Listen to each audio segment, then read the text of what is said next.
Test them out, dog. Hey, yo, Boston, can I get some of that sticky, icky? Hold on. I said, can I get some of that sticky, icky?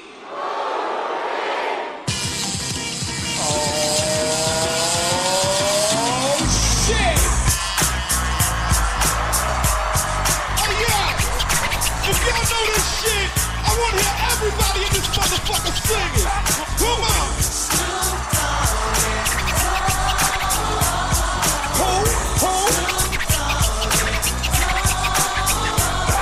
From the depths of the sea, back to the block, Snoop Doggy Dogg, funky as the doc. Went solo on that ass, but it's still the same. Long Beach is the spot where I serve my cane.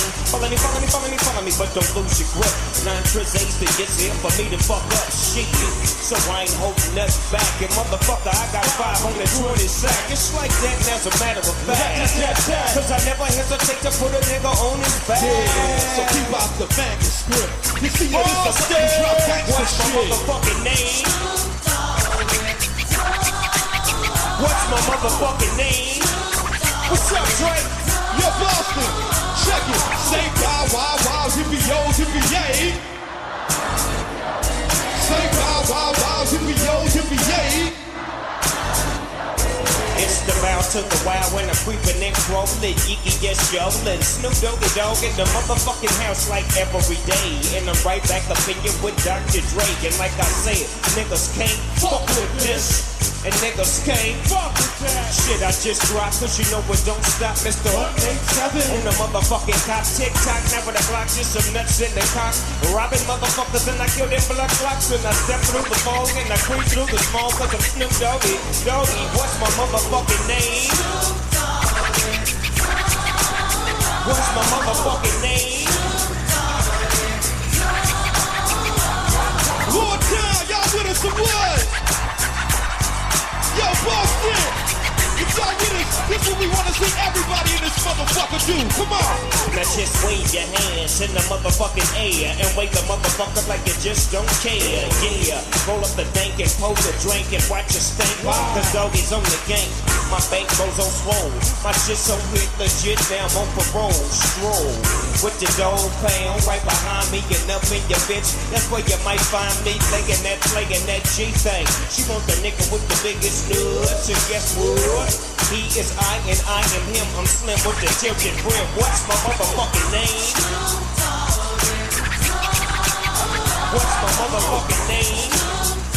I can't hear you. What's my motherfucking name? Everybody in this motherfucker. What's my motherfucking name?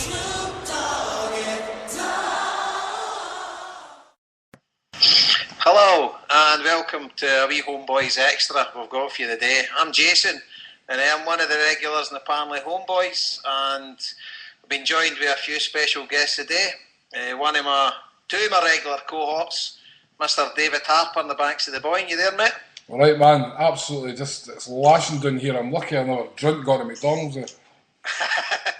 And you had a heavy night last night, and usually that doesn't end well for the Harper. Right, correct. So, good to have you on board, mate, and good you're doing the control, so it should be normal service resumed and no catastrophes for myself. No pressure. And over in Glasgow, we've got Vincent the Parrot, Stephen Monahan. You there, mate? How you doing, guys? Good to see you, good to hear you, mate. And couple of special guests today. One of the regular contributors for the Lost Boys blogs, Brummy Boy, aka Mr. Liam Power. And this podcast was the brainchild of your man himself. So are you there, Liam? I am, mate, thanks. You give me the blind early doors if it's crap. That's it, mate. That's it, mate. If anybody can't understand these Brummy twang, we can translate it during the course of the afternoon. And then one of the Hail Media regulars and the mainstays in one of the other podcasts that do a great job in Hail Media. We've got Scott McCorry for the Temporary Stand. You there, Scott? I'm here. Good afternoon, gentlemen. Glad to be Good afternoon. Good stuff. So we were talking about having a wee European podcast, so your name came up because I've listened to all your Temporary Stands and some of your stories for some of your travels in Europe. Pretty good, similar to myself. So, as I said, Jason, I'm one of the guys, like yourself, things happen to. You go places and things happen. That's it. That's what we like to share it to the listeners. That's what it's all about, mate. These are the best podcasts. No one we're talking about games this Sam. We had a great result yesterday at Inverness, but we'll not go there. But basically, this is an extraordinary season for Celtic. This is a season where we don't have our great rivals of the past, or great or bad or whatever they were, or indifferent. But we just don't have them now. So. And another thing as well, see when we look back maybe the past few seasons, there may be quite a few who's maybe didn't think we'd ever play in the Champions League group stages again. The way football was going in this country and our European performances and things like that, they sort of took a bit of a downward spiral. But here we are, Tuesday night, getting into the cauldron of the last 16 of the Champions League against one of the biggest teams in the world. So I just think, fantastic. And I'm just like a kid. You know, I don't know about you guys. Before we get into the nitty-gritty, we'll get in the room. I don't know about you guys, but I'm looking forward to this more than I looked forward to the Barcelona last 16 or the AC Milan last 16. There's something funny about this one. I don't know. What about yourself, Harper? I know what you mean, kind of. But I think for myself, I know what you mean, but for myself personally, AC Milan was for me because I was going to the game. Do you know what I mean? So that was completely different. I'm not going to the Juventus game, but I know exactly what you mean because it's Neil Lennon. It's a team Neil Lennon's built himself. It's a team of young guys. There's loads of Celtic heads in the team, and it's a campaign that probably not a lot of people seen coming for the outside. Certainly, fans of other clubs would never have gave Celtic a chance. We've all seen what ITV thought out of that with their tweet right at the start, and even Platini there talking about this game, saying Juventus were already through, and I know he's apologised for it, but it feels like we're the underdog again, fighting, punching above our weight. So I know what you mean for that sense, but I think going back, and we'll probably cover some of these games, but AC Milan was a big one for me because I was going to the game in the San Siro. So. Aye, no, I was at both legs of the AC Milan as well, but this is something different. What about you, Scott? If you get any... I'm just so excited about this, I can't really put any words, and I wasn't like that at the other games. How do you feel, mate? Easy enough to say. I think it basically comes back to what you opened up with there, Jason, because you think of the Barcelona game. Barcelona was the second year in a bounce, we done it, so you can write that one up because you've done the kind of initial yes, we're through thing. It was away. The AC Milan one, like Harper said, it was special at the time, but I think it's the fact that we've not been in it for years, and you were getting to the point that, like, Martin O'Neill started the half by going, you're in the slow lane now, and you saw the big names weren't coming as regular, and you saw us downgrading as a club, and I think that's what it is. I think it's made an achievement, considering what was spent and considering what we came through. I think that's why, because I agree with you, I didn't feel that way about it, certainly not the Barcelona one, and then especially Barcelona when you went in the second leg and still never tried a leg, do you know what I mean? But I think that's what's made it up today with it, is the fact that it's, we've not had it for a good few years and we've actually kind of appreciated that a wee bit more. Aye, I know. Liam, what about yourself, mate? Yeah, it's similar kind of thoughts, really. We've been in the Champions League, I don't know, 5 or 6 times, I think, before this season. We've been the last 16 twice, as we've just captured there. But there's something really different about this. Certainly for me, there's something quite different about this campaign altogether. Obviously, everyone, all the media domestically, were doing their best to write this season off and write the whole Scottish game off before we even kicked the ball this season. And this is by far our most inexperienced and cheapest in terms of putting the team together. Squad of players that we've had representing us in the Champions League, and for me there's something actually better about that than the fact you've put a kind of a young, inexperienced team together. You've skated hard and well. They've been underdogs in almost every game, and they've gone out there and gone kind of toe to toe and upset the odds time and time again. And it feels more, for me anyway, it feels a lot more special in terms of where we started from and where we've got to. And the fact that we've beaten Barcelona in that game, we've made the whole of Europe and more stand up and take notice of us, and we're kind of not the shy kid in the room anymore with this team. People are giving us the sort of respect we deserve, and I think we fancy our chances in this game, and quite rightly so. Sorry, I never understood a word of that. Could you repeat that? Start again. That's right, mate. No, good stuff. And last but not least, Vincent the Parrot, what do you think, mate? I think it's important that the last couple of years, it's how the fan base and the interaction with the club, stuff like Twitter and Facebook, and how for me, the city of Glasgow, you've got the Nike store with the Juventus and the Celtic strips basically blatantly out in the street window. So it's just like a good feel-good factor in the city at the moment, and it's just, for me now, it's all about just enjoying the game. I've no nerves for Tuesday night. Whatever happens is going to happen. It's we've done all the hard part. It's just going and making sure that the 60,000 folk going there don't waste their seat and just for banshees for 90 minutes, Yeah. So getting into this season's campaign, we had last season, we had a taste of potentially what was in store, and it was obviously, people will say we rode our luck. We get knocked out initially, and then the Sion debacle and them getting thrown out and us getting reinstated.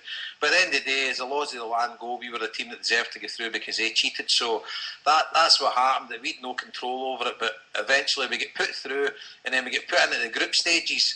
And I, for one, I took quite a lot of comfort from the way we played, especially away from home, in the group stages, and getting eliminated. But I thought we were unlucky, and losing a few late goals and stuff like that, and playing like good opposition, Atletico Madrid, and there was like some top quality teams there, and I just thought for Lennon's sort of first crack at the whip, it was pretty good, and like, with an inexperienced manager and stuff like that, I thought it was pretty good, but I never expected what we got this season. You're obviously hopeful of it, but I certainly wasn't expecting it. So Mr. Liam Power, he's done a lot of donkey work here, and because he writes his blogs on a regular basis, and they get put up in the Lost Boys. So we get through in the third qualifying round, and we drew HJK Helsinki, and then after that we went on to Helsingborg. But I'll go over to Liam, and if you want to take us through the start of the campaign, mate, and then we can all just chip in whatever, anything we want to add about our thoughts. So before the draw was made, we drew HJK Helsinki. Were you happy with that, Liam? Yeah, just going back a touch there, mate, what you said, I think the benefit of that campaign last year is the reason why we've done so well this year. I think the experiences that we had in those games last year, the fact how well we played and competed in those games gave the players tons of confidence last year. And you saw that Lennon, some of the things he did tactically last year, moving Samaras into different positions and moving more to a kind of a 4-2-3-1 last year, has stood us in good stead for this season. So I think that although we was a bit unlucky to get knocked out in the end, I think we've kind of reaped the benefits going into this season through that campaign last year. Yeah, no, absolutely. It made a difference. But if you think back to the way I was looking at it in the summer, about thinking about who we might get in the Champions League or could we get there, I couldn't kind of get my head past the fact we're going to come up against a Braga or an Arsenal again. And I thought, like you said earlier, we'll never play in the Champions League again. That's sort of the teams that we're going to have to get past. But I wasn't really appreciating at the time that, going in as champions, you get a different kind of set of opponents. And then when I first realised the group of opponents we could get in that first qualifier, my view of things changed 100%. I was much more confident that we'd certainly get through the first set of qualifiers. If you think about when the draw was made for Helsinki, we hadn't even started the season. Helsinki was on the 1st of August, I think it was, the first game. We'd played maybe 5 or 6 friendlies before that, won 1, which is our usual kind of pre-season fare, really. So we weren't doing a great deal on the pitch. We hadn't played a competitive game in the league by this stage. And I think, if memory serves me right, I think Helsinki had won 7-0 in their first qualifier. When the draw actually came out, we knew we were going to play one of 2 teams. Helsinki being one of them. That's right. I think they had a team for the Faroe Islands or something like that. They beaten around before. Yeah, so when I looked through the results, I thought, our absolute bankers to get Helsinki if they've scored 7 in their first game, and that's the way it turned out. But I don't think they were going to be a huge team for us to play. But the game itself, obviously, 1st of August. If you think back in time, then Wilson was a dud at this point in time. Lustig was half a dud at this point in time. Ambrose wasn't on the scene at this point in time. Mikkel, Assad, none of these players were kind of part of our thoughts just then. So I think we were going to line up in that game with Mulgrew and Rodney at the back as we'd done the season before. But Wanyama actually played centre half that day. if you can remember back. Because I remember you, Jason, particularly didn't like Wanyama playing centre half. Yeah, because we didn't have a centre half pairing then. Well, Rodney and Mulgrew. I think Rodney and Mulgrew had carried it from the season before, but we still, nobody was 100% convinced that was going to be like the way forward. And you're right. And then the way, maybe I was just going to say the way the game went, against Helsinki at home. Yeah, so I mean, Wanyama played at centre half that game, but it's a pretty much of a stalemate the first half. There wasn't really a lot going on in the game. A few half chances either end, and then after just about 10 minutes after half time, we conceded a pretty poor goal to them. Remember, went 1-0 down. Yeah, which was kind of like, oh shit, where are we going? Where are we going from here? But the irony or the significance of that goal was it was the only one we conceded in both qualifying rounds. We went on to score 8 goals without conceding any from that point on, but you would never have believed anybody that had told you that at the time. So it's kind of it was a bit of a sickness to take at the time, but thinking back... You're right, mate, and I don't know if any other guys want to add it, but my feelings as soon as that goal went in for them, I was like, that's us out. Yeah, me too. You're 1-0 down at home, our away record is abominable, and we've had some horror stories in Scandinavia, getting thumped off Rosenborg, Copenhagen. I mean, go to these places with like Martin O'Neill's teams and guys with top quality players in their team, and we just couldn't seem to do it away from home. So having a team of inexperienced guys under the stewardship of Lennon, I wasn't brimming with confidence that we could turn it round. But don't know about you, about yourself, Scott, Harper, Parrott, what did you think? Just what you said there. Utrecht, if you followed European football, you know that Utrecht was a decent enough team on the day, but Utrecht, a lot of punters are going, I never heard of Utrecht, must be crap, and they walloped us. And then, as you say, HK Helsinki, if you looked at the draw, you're sitting going, anybody but them, and then you go to them, and it was and it followed up the same way. You were like, Helsingborg, anybody but Helsingborg, and I don't think it was that bad, because it was a lucky goal on the day, but you don't know, you just get the feel. I agree with what you were saying. You get the feeling, here we go again. Same old crap, but I think we were the better team, even when they scored, but it was great to get the 2 goals quick after it. I think it was within the next 10 minutes or whatever, we were 2-1 in front. Yeah. And obviously you'd have liked another goal, but finishing the game 2-1, were we all brimming with confidence going to Finland? No, I can remember us doing the HomeBhoys podcast after that, and while we all, of course, says we thought we'd still do it and go through it, I can remember we weren't brimming with confidence, because I agree with you, mate. Because we still didn't know what the Celtic team was. I mean, as Liam says, that was the first competitive game of the season, so you still didn't know what the team was going to be. You had this, as we said, when Yama at centre half, he never played centre half a second game like it was wrong in Mulgrew. Yeah. But you were kind of worried that it was a team that could lose goals, and Helsinki were flying in their season. I think they were halfway through their season, so that was probably the biggest worry at the time. Yeah. And see another thing to sort of touch on another subject there, if I don't want to go into it, but see like summer football. I mean, even next season, say we do really well and we beat Juventus and we go on a bit of a run, get to the semis or something with the Champions League, we're still coming in at this position in the tournament next year. Right. I've got 3 qualifiers next year, right? We've got 3, we've got another one. We actually got an extra one. Helsinki did. Right. So see our coefficient for this year, does that not count until the following year? No, it's the season after it goes towards. Oh, right, okay. So you're 2 seasons behind, ultimately. Unless we win it, of course, we'll just be invited back as holders. Yeah. So it's you say to yourself, if you draw, I mean, when you come back, you never know what's going to happen when you come in for the summer. As you say, you don't know what your team's like, you don't know how much they're firing on all cylinders, and it's a worry. And their teams definitely have an advantage. They definitely have an advantage, because I've seen it here in Irish football.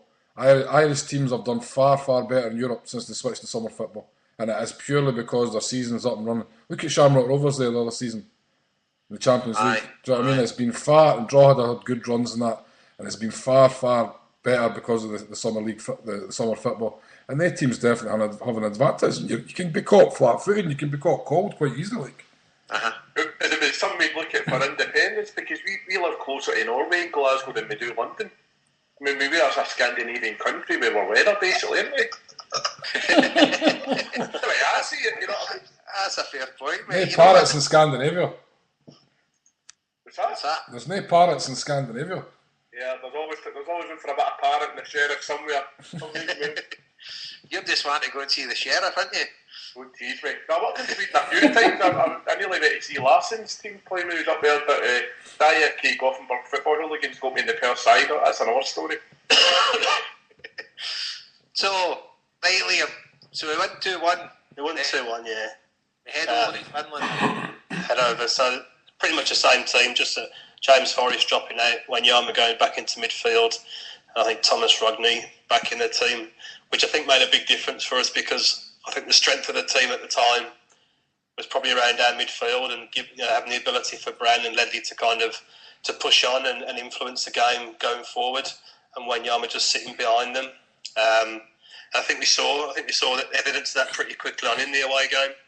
I think Brown particularly had a really good chance early on, if I remember right. Yes. One-on-one with a goalie, which he finished pretty poorly. And then Samaras had a decent, I think it was a header he maybe had at the back post. I think Commons put a crossover for him and he missed quite an easy chance for him. Hooper then, I think, went past the keeper but overrun the ball and put it out of play. So I think we started off really brightly and took the game to them but didn't get any. It was 0-0, I think, at half-time. No goals in the first half. And I think Big Forster had saved when he say that, one-on-one maybe just before half time. The one he saved with his leg, I think it was. Yeah, that's right. Which is a superb save and kind of kept us in the game because if they'd have took the lead, that would have been them ahead on away goals then because it was 2-1 in the first leg. But I think then the outstanding moment from that game, if you remember, was the ball. They had a corner and the ball broke at the edge of our box and Mulgrew was playing left centre half that day.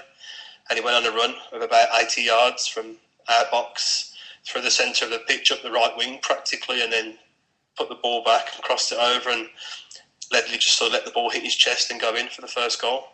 Yeah. And it was one of the Joe Ledley, he just like ghosted in sort of thing at the back post. That's what he's really good at. I was just in a local pub watching the game in Rutherglen and the whole place went mental. It was great, the atmosphere was good and the confidence was there. And then I went to the toilet, came back out and just saw Wanyama walking off the pitch after his second yellow card.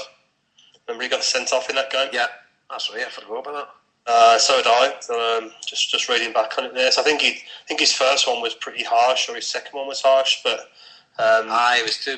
One of them was never a booking. That's right.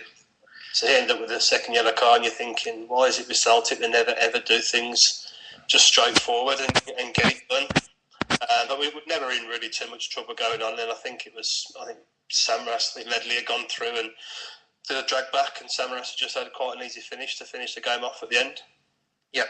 So see, when was it? Was it this season or was it last season that we turned with, well, me personally, turned with Samaras and same in a European context that he's the first name in the team sheet? Because I know, Scott, me and you had spoke about it, like we weren't massive fans of his, but was it this season or had you already made your mind up that this season was the season? Because I think it was no long after this game where I started really buying into the Samaras in Europe stint. Oh, it was last year for me. It was Athletic Madrid away. He was absolutely, him and Foster were absolutely outstanding that night. And that was the game for me where I really seen Samaras. In Madrid.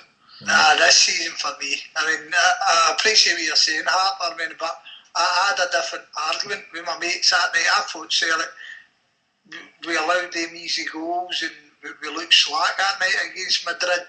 And my mates went, oh, it's a great performance. I'm like, we just got home 2-0. Samaras this year, as you say, he was getting goals. Because he could even go, like, you remember back to, what was the game he scored the two against the Russian mob, under Mowbray? What was it, Dynamo Moscow? It was they were the blue strip. Was it Dynamo Moscow?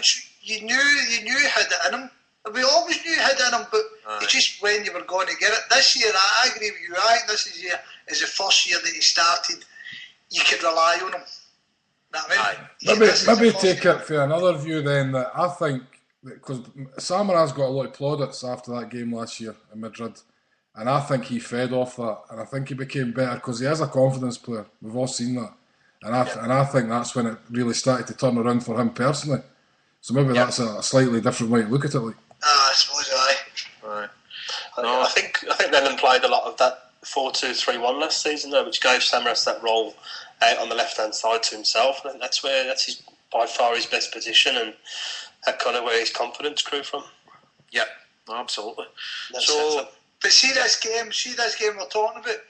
I wouldn't put this down as one of the great away performances, because we definitely rode a lot that night. I remember Foster saved us twice. I'm sure he saved us twice. Aye. I remember having kittens, man, and I think they missed a good. The guy hit one by the post, didn't he? And it was easy to score. I think you may be getting them confused with the Helsingborg away game. Am I getting that one? Yeah, it was because it was. Yeah, that was the next game that you're referring to, definitely. See, for me, that game in Helsinki, it actually sticks out probably just a bit more than any of the rest, because I was surprised at how well we did play that night. I thought we dominated them that night. Could have been 3 or 4 goals. Like. So as I'm getting mixed up with Helsingborg as well, because there was squeaky bum time that Helsingborg game. But aye. I suppose it was squeaky bum time when Daryl Murphy came off the bench in Helsinki right enough. That was one of his last games. Yep, he did play. That was his one appearance in the Champions League. Was that a plastic park in Helsinki as well? Yeah, one of them was it? Helsinki. Well, Liam, you're supposed to be doing this. Parrot, you've been and sailed into there before. Come on. It's not called Plastic Park anymore. It's 3G or something. 3G or 4G or whatever. If you asked me that, I would have answered you. Right. So we're through in the third qualifying round, right? Yes. And in the draw again, can you remember what teams we could have got? Only one team sticks out for me, and I think it was Cluj, wasn't it? At that stage, we could have got hard. Yeah, I'm pretty. Did they not beat Chelsea or someone before? Years before? Chris McGuigan and the Lost Boys' favourite team, isn't it? Timor Cluj. I think they'd spent a fair bit of money down the years, hadn't they? And beat Chelsea or somebody, was it? One time? I think they did, aye. And your man Tom Deacon, the Euro fan, he went and watched them, didn't he? Right. Aye, did a load. So they were in the draw. I can't really remember. Can any of you remember any other teams in the draw? No. Helsingborg. I'm trying to think who was on the other side yet. Limassol. They could have been. And Maribor, and I think there was an Israeli team. In fact, I've got the full third qualifying draw here, with Feyenoord against Dynamo Kiev, Debrecen against Bate Borisov, Duda Lang against Maribor. Well, that's right. Just making these ones up.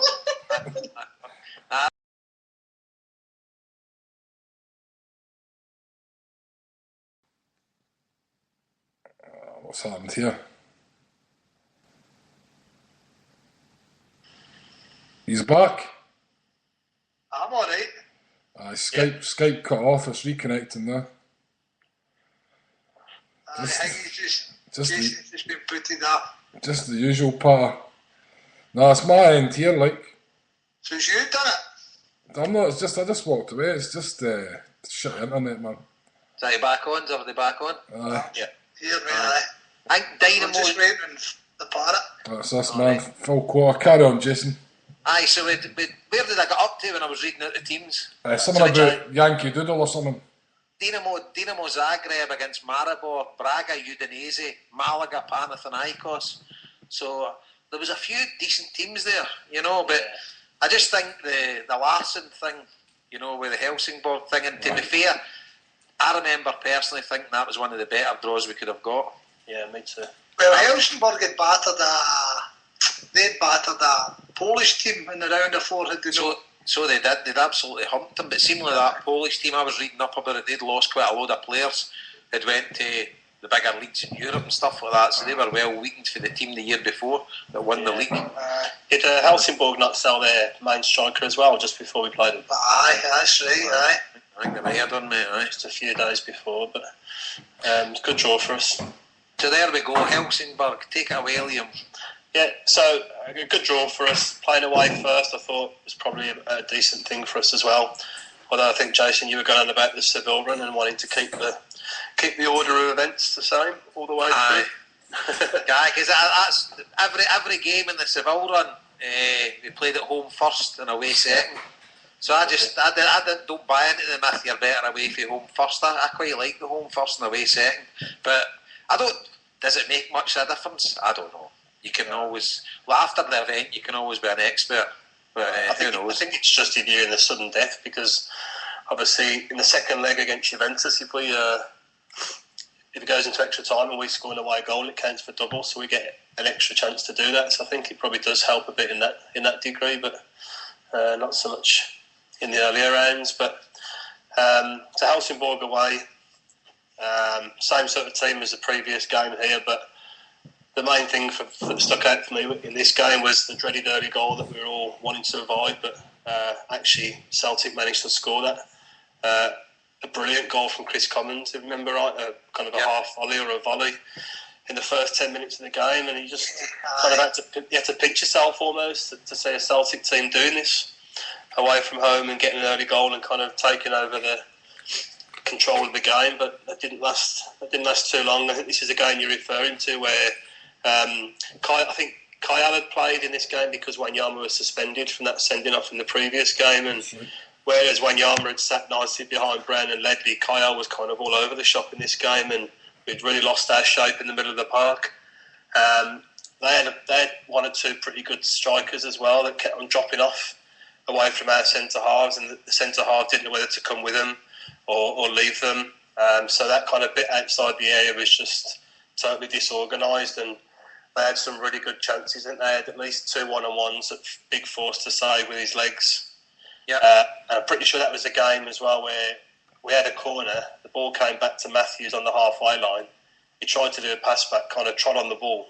Aye, that's right. That guy went straight through. For the whole fight line, aye. Yeah, and he got back and made the tackle, but it could have been a penalty in a lot of other games as well, and a sending off for Matthews, but he managed to kind of make his way back and make the tackle.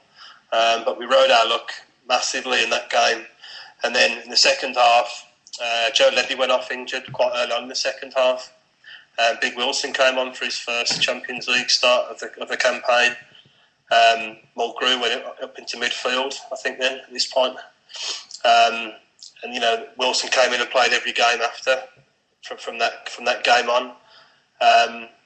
And then we scored a second goal. I'm trying to think who got the second one for us. Wanyama? No, Samaras. Samaras. Yeah, which is a late goal. We were kind of quite settled once that change had been made and Mulgrew pushed forward a bit, but like you said, we could have easily conceded 2 or 3 goals early on in that game. Yeah, but to come back to what you're saying, was the other game I was thinking about wasn't this game, because I come back to that Helsinki game for 2 seconds.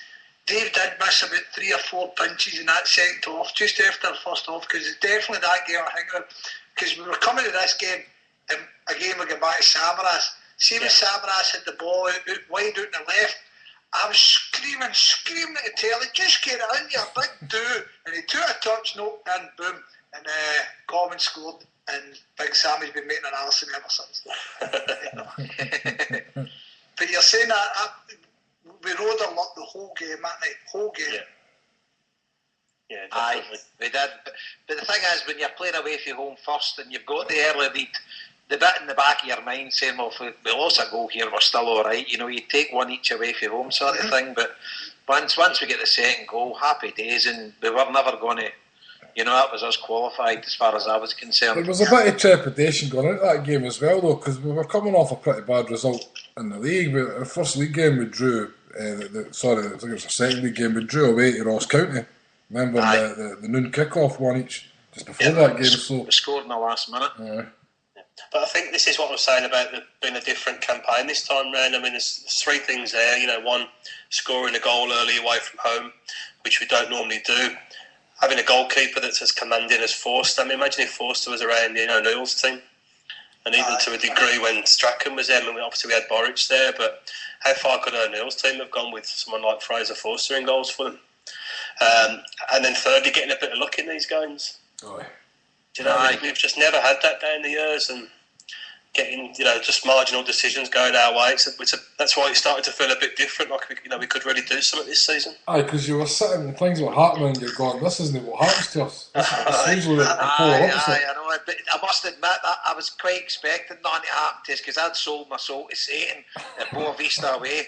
See, with 20 minutes to go, I'd gave up everything. I said, just geese the break of a ball. It fell to Larson, and I wasn't caring what happened the next 10 years. As long as we made it to a European final.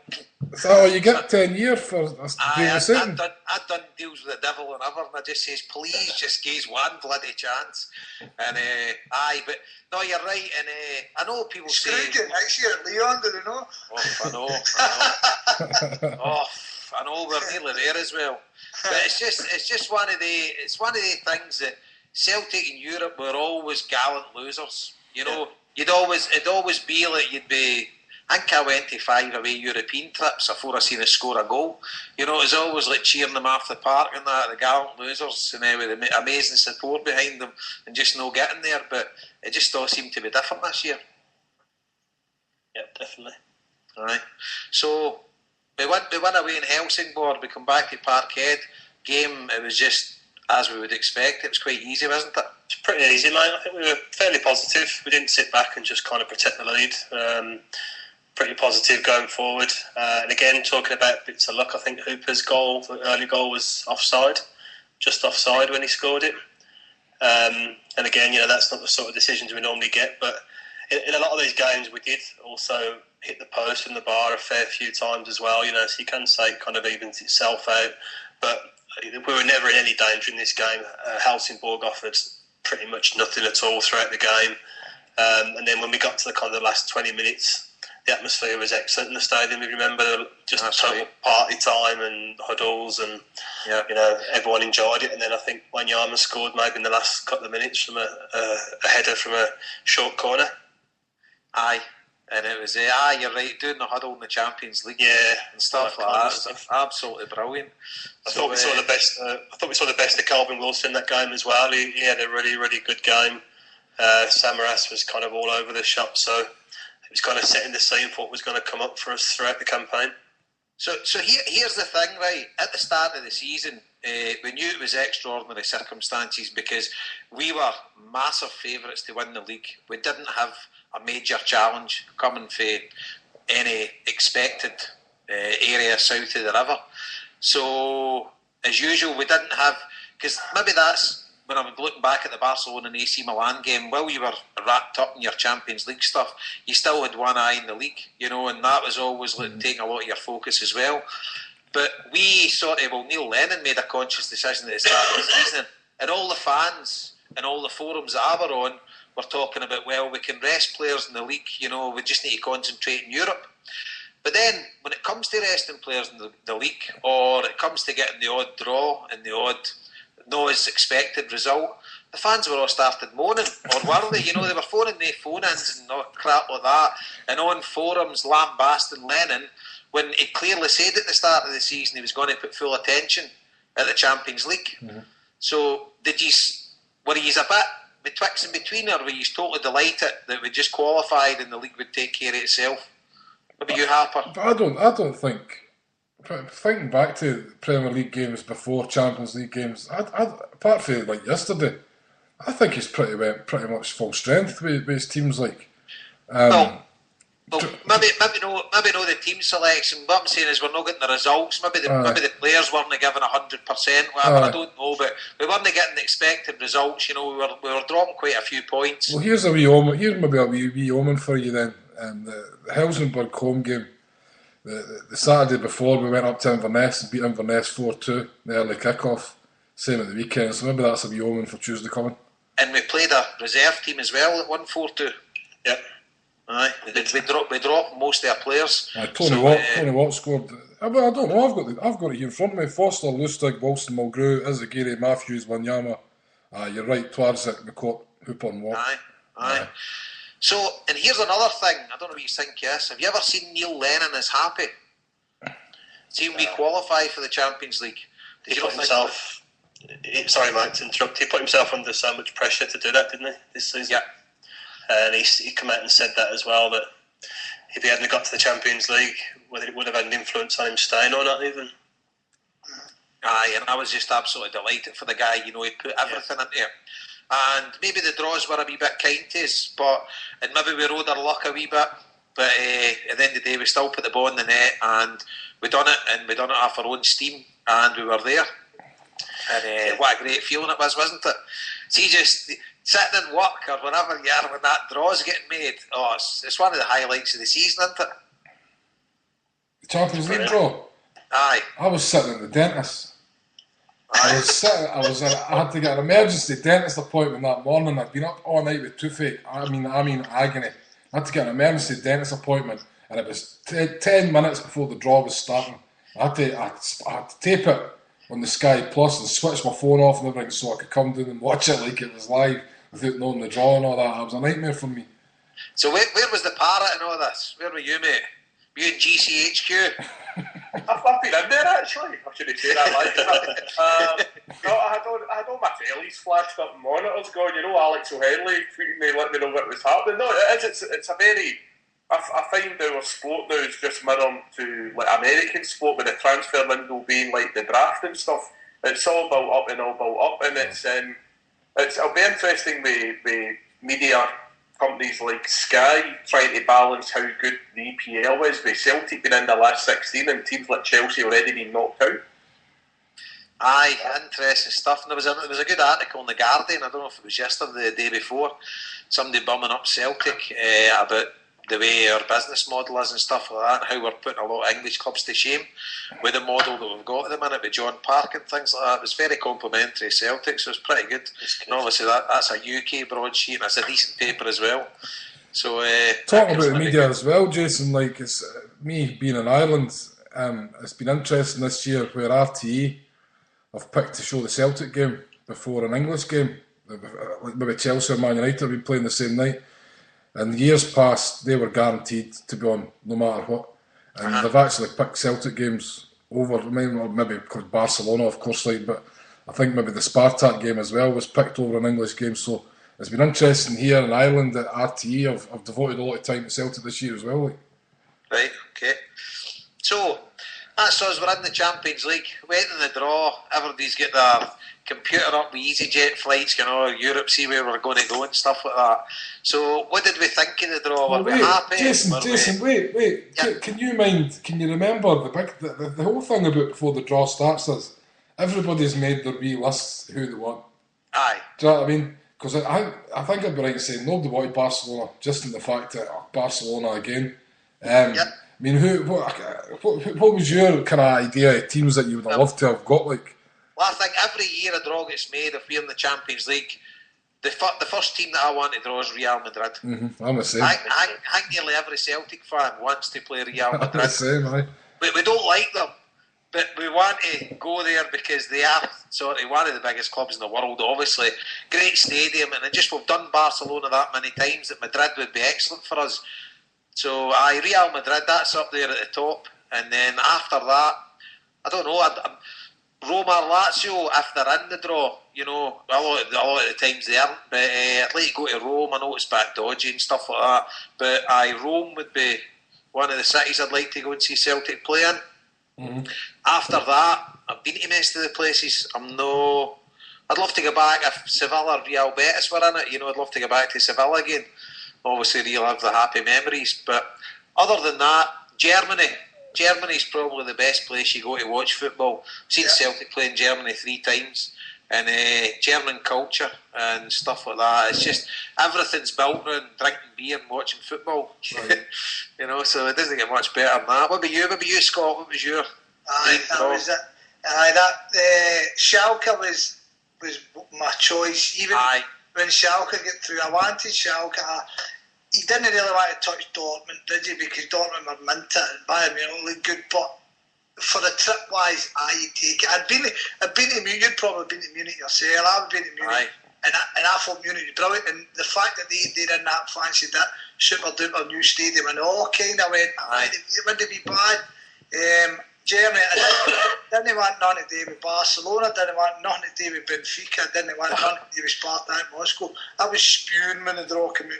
I kind of was as well, but then when the dust settled, I said to myself, I really enjoyed when I went to Lisbon before, and plus with Spartak Moscow and Benfica, you're saying we could maybe sneak this, you know. That was what I said as well. I sat there, I tell you, my cousin, who had never met my nearly puff, was off for Canada, and she was sitting listening to me, and I'm sitting and I'm screaming at the telly, and I thought, oh, the draw was horrendous, but as you said, you sit down, you have a wee look at it, and you go, do you know what? We can get through this, man.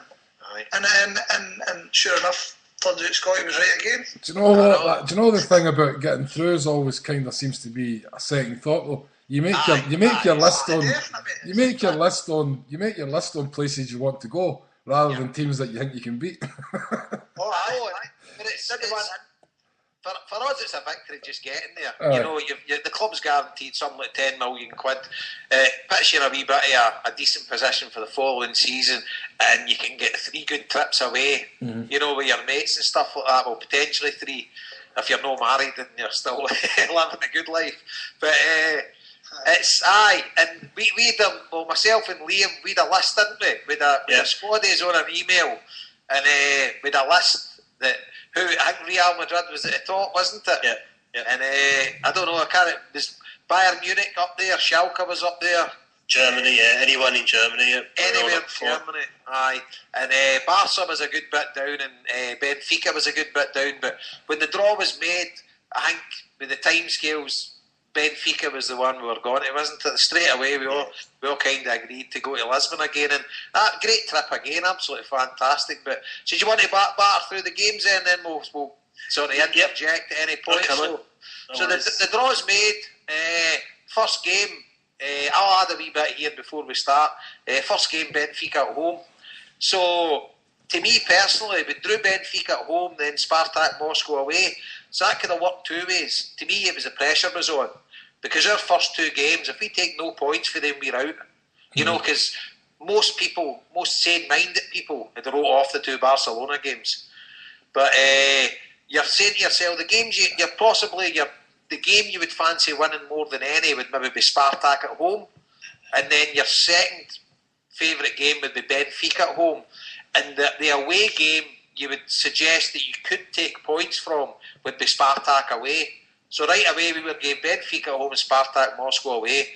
So these first 2 games we're saying to ourselves, we're in or out after 2 games. So we go to Parkhead, and Neil Lennon's team surprises all again. We get a 0-0 draw at home in Europe, which we never do. You know, it's just something that doesn't happen. We've got attack, as the Quadrophenians say, but it just didn't turn out that way, and a lot of us were a bit disappointed, but there was maybe some shoots something different about this team. So take it away, Liam. So give us a Benfica home game. Okay, mate. So no Hooper, no Stokes, no Samaras, no Kyle, no Ledley. Your favourite player, Key, has just been sold as well. So, a lot of our attacking or forward-thinking players, you would say, are missing from the team.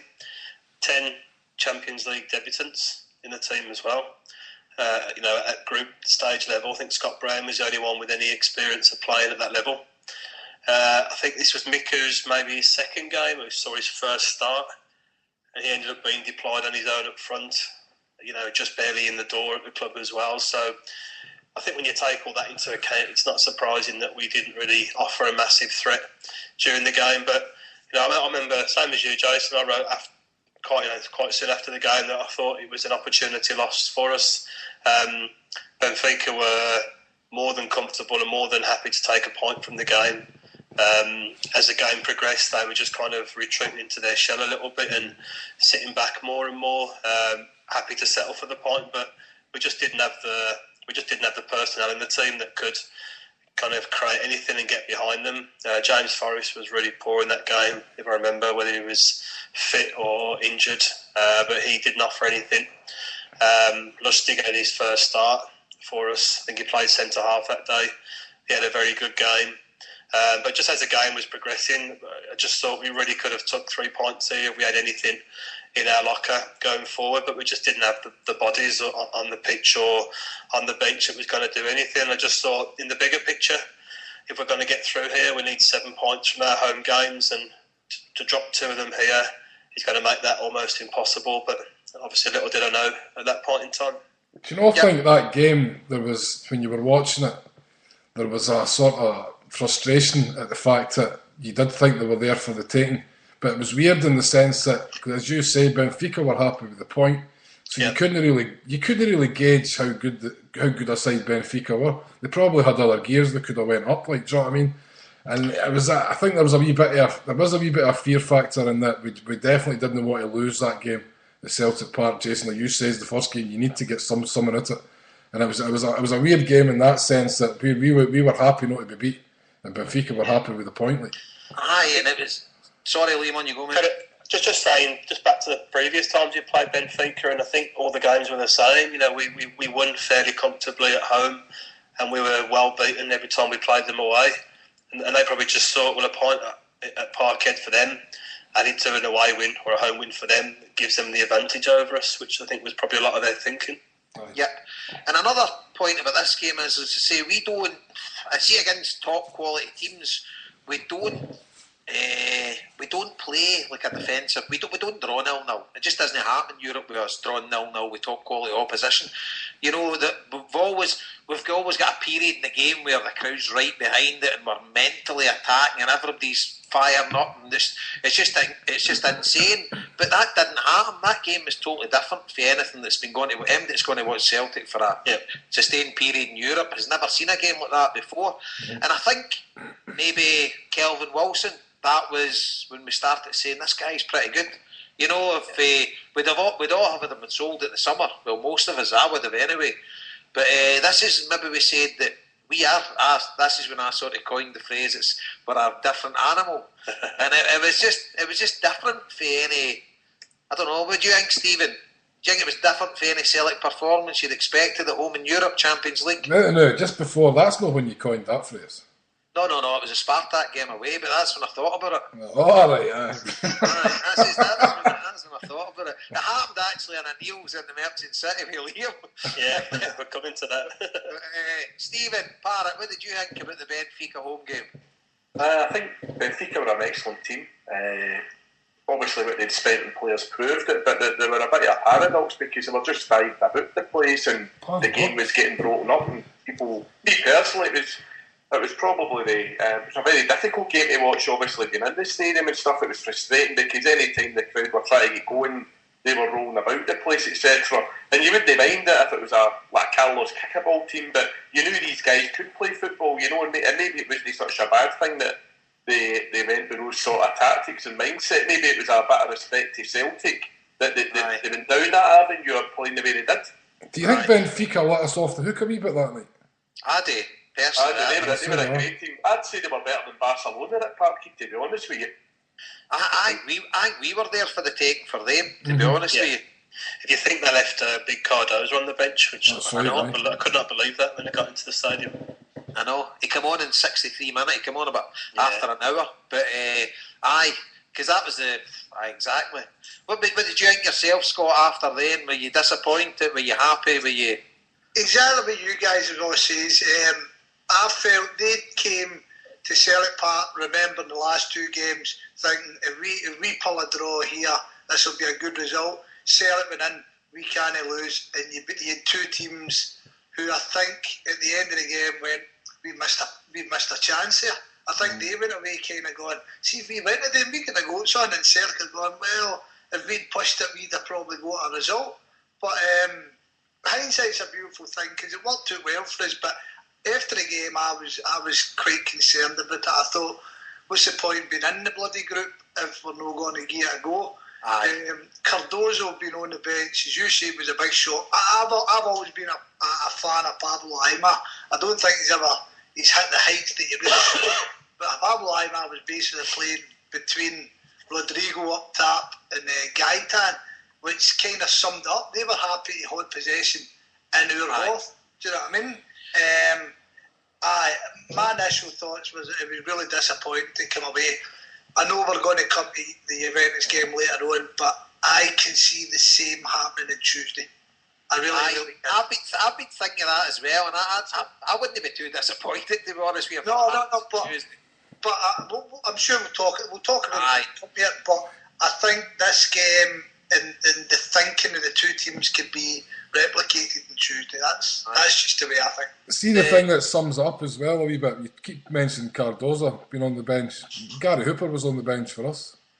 Do you know what I mean? It kind of told you the mindset of both sides. Why did he draft at that point? No, he wasn't fit. He'd been injured. He had been injured, Yeah, he came on. Was he? Yeah, he wasn't fit when he came on either. To be honest, because our bench had Paul Slane on it, Tony Watt, Paul Slane, Rodney, Hooper, Lassad and Ambrose.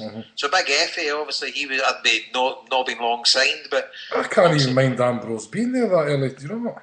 Right, he was on the bench. But yeah, touching that point, Scott, Pablo Aimar to me has been one of the best midfield players to play in Europe, South Americans anyway. And when he was with Valencia, he was untouchable. The guy is absolutely what a player, and I still think he's the type of player. He's a Gordon Strachan type player to me. He's one of the guys that gets better with age. And these guys in the middle of the park, I think Pirlo with Juventus is like that. You know, he's one of these guys that can just dictate a game of football. Jason, who's the guy that's the captain of Benfica? Missed that game. He played against us in Lisbon. Aimar was the captain that night. Yeah, there's a guy that was missing though for about 2 or 3 months. Luzio. Luzio. What difference made when he played? What a player that boy! Is that the big boy with the baldy head? Yes. Aye. Him that set up the second goal on there. And the thing is as well, we're looking at Benfica, you've got to realise that they're signing okay, they sell all their top. If they've got a top player, he'll go to Spain or he'll go to England or whatever. But they're still signing guys for 12 million quid and things like that. You know, our spending policy is signing guys for 2 million and try and move them on for 6. They'll sign guys for 6, 7, 8 million and try and move them on for 25 million. Plus they've got that Brazilian market, the South American market, because they all had Portuguese passports. Yeah. So now we drew with them. Then we're off to Moscow. So Liam, give us a rundown. This is the game of the league, of the group stages for us. So a slight change in tactics from Lennon here. If you remember, Jason, he played Scott Brown just off Hooper in this, or almost just off Hooper. So we watched this game together and we're sitting there thinking, what on earth is Scott Brown doing playing that far up the pitch? So Samrat on the left, Commons on the right, and Brown just off Hooper. But for the first 5 or 6 minutes of the game, it's as bad as I've seen any professional football team play, I think, in terms of just could not string a pass together for love nor money, kicking the ball out, play from 10 yards, and it was just absolutely terrible. And then remember sat in the pub and my phone went. My boss was coming to watch the game with us and he couldn't find the pub, so I had to squeeze out through the crowd to try and speak to him on the phone and be able to hear him. And then as soon as I got through the doors, the whole pub erupted, which was the first goal of the game. You could maybe talk us through it, Jason, because I didn't see it. Sorry, mate, I was putting the dinner on there. I just What was that last bit, mate? The bit you wanted to talk you through? No, just saying I had to leave the pub to take a call, and just as I got out the door, the whole pub erupted and Celtic just took for the first goal. After playing so bad at the start of the game. I know, and we were under pressure, but what a goal it was for Gary Hooper. And I just think that is when you play in Europe, you have to be able to have that counter-attacking part about you. And that's the thing, see, watching Celtic over the years, see when we've played teams like Borussia Dortmund and Paris Saint-Germain and stuff like that, that's the thing that always impresses me about continental European football teams, that see within a split second, and the next thing, it's 4 passes, and they've got a guy bearing down in your goal, and it's a wee dinker, your keeper or whatever, and they're just wheeling away celebrating. That's what that goal was. And to me, what a finish for Gary Hooper. And it was a fantastic move. Down the right wing, crossbar, and then, brilliant.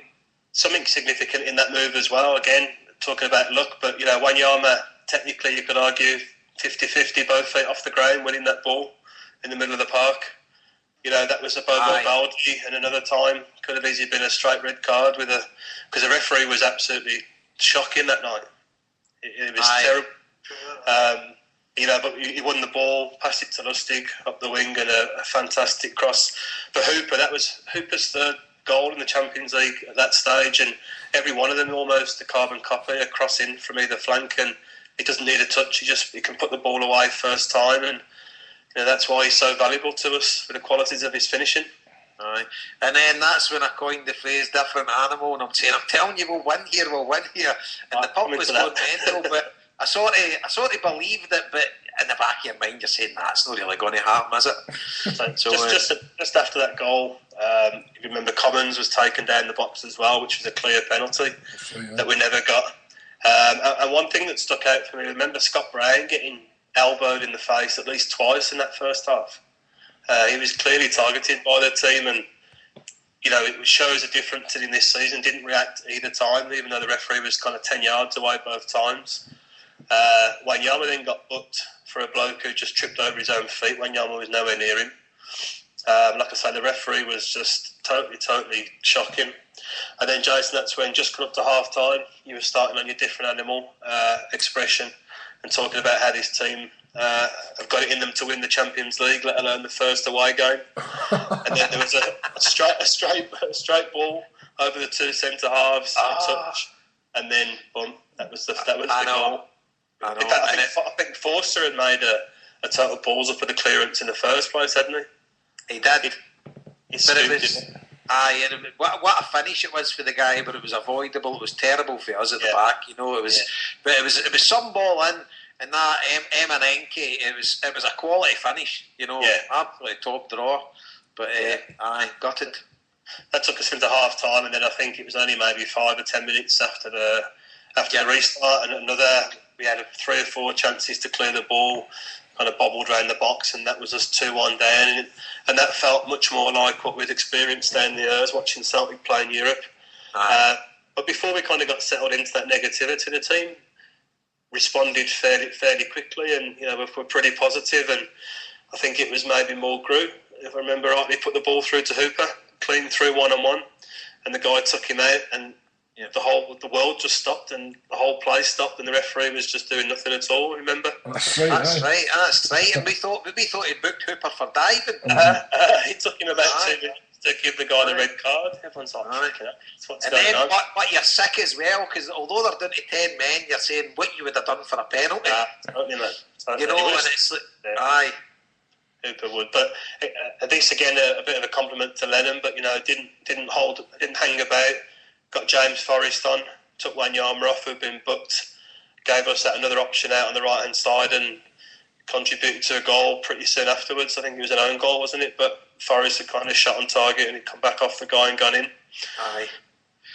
And then we were all kind of screaming for him to throw another striker on, but he didn't make any more changes after that and just stuck to the tactics that he put in place and the team he put in place. And then little Izzy put in an absolute pearler of a ball, big Samras up in the air and put that finish in, and we just could not believe it. Oh man, could not believe it, and never have jumped around a pub so much in my time. It was brilliant. Amazing. You had one of your bosses, were you? That's from the Wigan supporter or something. It was a 5 o'clock kick-off that game, wasn't it? That's right, aye. And Gleam with this guy with the suit on, this guy from Wigan, decent enough guy, but oh my God, he didn't know it hit him. And he also was just absolutely jumping, but it was brilliant. So then, different animal was mentioned about 500 times then. And then Lenny cottoned on it as well, didn't he? That's it, mate. And once we'd won that first game, you just thought, we can definitely do something this season. We finally got that monkey off our back in terms of a group stage away win. Aye. So, I can remember going, I went and get the train no long after that, so we just finished work, and we went to the pub to watch it, and we'd plenty of pints, maybe 6-7 pints during the game or whatever, and then I'd left no long after to get the train home. Did we do a show that night, Harper? Yeah, you did. I think we done a show that night. And I don't think I did. You sure? I think I'm sure I listened to it and you were absolutely blotto. And it was a night Joe and Paul were arguing with each other for ages about what was offensive and what wasn't offensive. I can always remember just getting into Argyle Street, the lower level, to get the train home. Just everybody was just smiling, beaming, Obviously, they just finished work in the offices and stuff like that and went to watch a game. and it was a great feeling, absolutely brilliant and buzzing. And then come home, I watched the game. I think I watched it twice that night before I went to bed, and just in a way, winning the Champions League, and you're just like, bloody hell, this Neil Lennon's got potentially a team here. I don't know. What did you think, Scott? What was your feelings after that game, mate? Right, everything you're saying, elation, total elation. We said on the Tempest stand, what's the things you want to achieve this year in the Champions League? Because Marty was taking a different stand from myself. I even remember that I might have phoned up the Homeboys, and I was talking to the Parrot and Paul about the Champions League and stuff, and I was saying, I always think if you're in it, you go for it, you give everything you've got. You don't fall back on the I'm just happy to be here part of it, because that's no me. But Marty would very much be that. I'm just happy to be here, and if we do well, then fantastic. Just enjoy it as it comes. And see that game, that was the big thing. We said, get this hoodoo, get it, because they former Huns, or whatever they call them, that was always something in the media. They always want to batter his way. But I wanted Shotty, I wanted rid of that, and we managed it. So elation. With regards to the game, see the defending for the goals. This is why Celtic have always got to keep trying to improve, because the defending that day was pathetic. Because that's, as you say, we've been out there, and Gary Hooper's done this goal that we always seem to lose. Exactly what you say, Jason. We seem to lose these goals. They're battering us up the park, happy days. We're all going to Wally, and then we've gave them 2 goals for nothing. 2 goals because we're not trying. The ball was at Kallstrom. It put the ball to I can't remember the boy's name for it. Eminiki's first goal. What a stunning ball! But everybody's storing half of it. Aye. You know what I mean? If we'd scored it, you'd be delighted. But see, when you let it get away, you're saying to yourself, how bad's that defending? It's gone. But how many times over the years have you seen, be it amateur football, be it professional football, be it whatever level of football, many times you watched it and your teams the opposition went a man down, and you've done nothing about it. You basically became a worse team because you're maybe a wee bit more complacent. That game was a perfect example of how you set up and play when you're a man up. We control possession, we changed our formation to suit the environment we're in, and that's what I was bumming myself up. I say, as well as the players done and Big Sam and all that, Neil Lennon got every bit of credit at the end of that game, because he changed it to suit, and it worked fantastic. Well, obviously we got a wee bit of luck at the end to get that last chance, but I top of the world. The whole world changed for me with regards to European football that day. I mean, everything changed. The Benfica game became a good result. You know what I mean? I totally agree with you, and I was the same. And you just think, we're just destined not to win. I mean, I was in Turin the last time, and I didn't know. I don't get the mobile phone me or whatever, but I didn't know that it wasn't a penalty. You know, when they got a penalty and that Amoruso had totally dived. I didn't know until I got back home and I watched it, and I nearly threw up in the carpet about 5 in the morning. You're like, oh my God. But just the wee breaks of the ball and the wee decisions and that, so it didn't go with us. But we couldn't blame, because we were playing in Europe, we couldn't blame with the old Masonic handshakes and stuff like that we did in Scotland. But it just destined to seem not to be for us. But times are a changing, I think. So, I agree with everyone. What about yourself, Stephen? What did you think? Well, Neil Lennon got a win in Moscow, Napoleon and Adolf Hitler, couldn't he? So that was the start for me, you know. It was a history there for the pupils. For me, it's been the one word Moscow has been the difference of Celtic this season. The fact, obviously, the excellent win over there, and the fact, obviously, we'll come on to it, is the game at Parkhead, obviously, against them, when I came outside through it. That's the most nervous I've ever been at a Celtic game.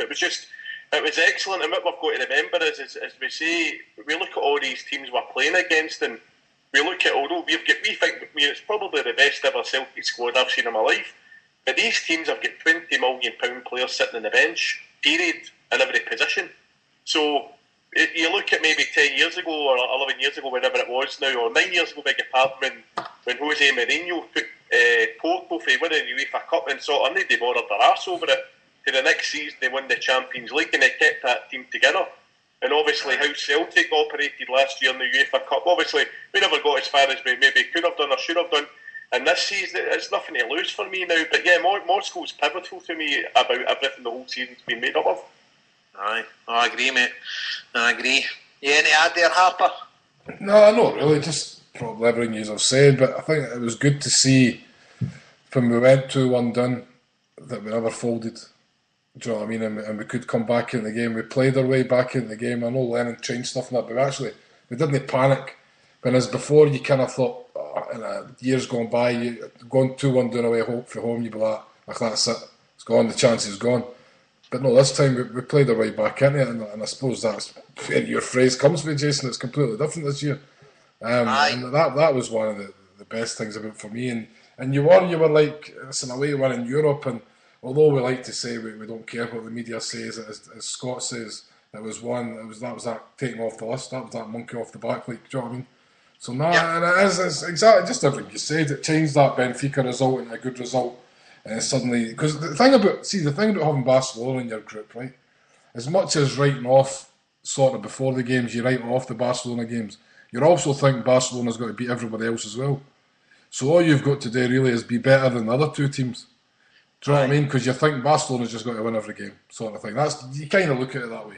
So it was a massive, massive result, because then you're thinking, well, we'll beat them at Celtic Park as well. Like. So you start to then think, we've got one. We could do something here this year. Do you know what I mean? Aye, and at that stage, Barca had won both their games. So things were looking healthy enough. So then off to the new camp. So Liam, take it away. The frying pan into the fire, mate.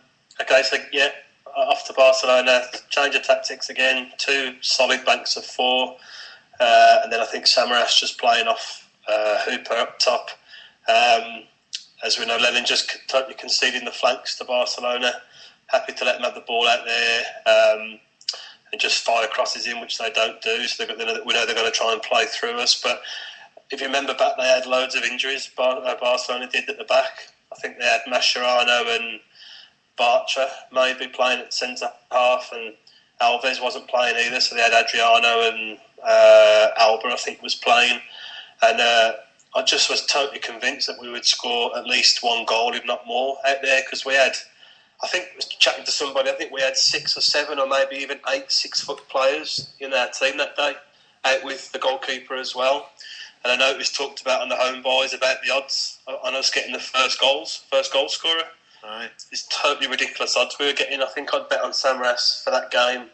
I think I got 18-1 for him to get the first goal, which obviously it turned out that he did that. But I was just convinced that we could score 2, maybe even 3 goals if we got enough set pieces in the right places. But the game started off as expected. They just totally battered us from the first whistle, but didn't create loads of chances. But I remember Sanchez having a really good chance in the first maybe 2 or 3 minutes that he missed, just went wide of the post, and you thought, oh God, this could be a really long night. And then the first time we got up the park, Scott Brown kind of bought a foul off maybe Iniesta, I think it was. It was quite clever. He just let him ride the foul and get the free kick. And I was working down in London, and we couldn't find anywhere to watch the game because I think Man United and Chelsea were playing the same night.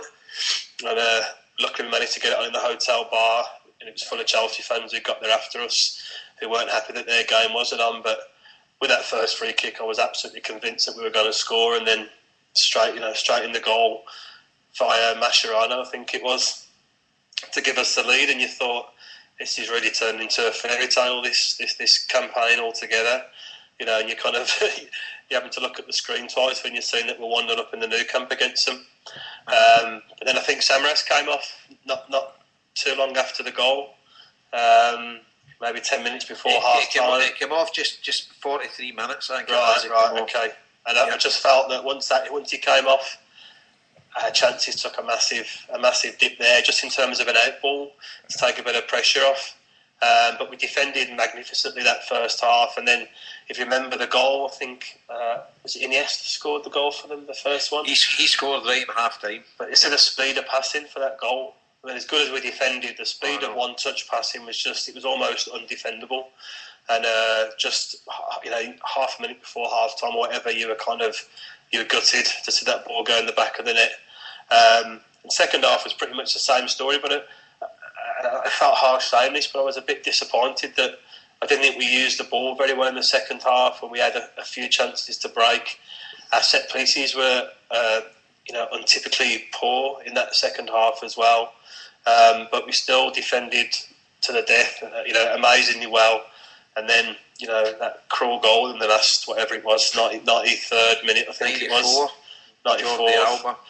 Yep. Which you give credit to Barca, because they scored 2 goals in the last seconds of each half, which just shows, they played to the last whistle. But it was just heartbreaking for us, given the effort that we put in throughout that whole game.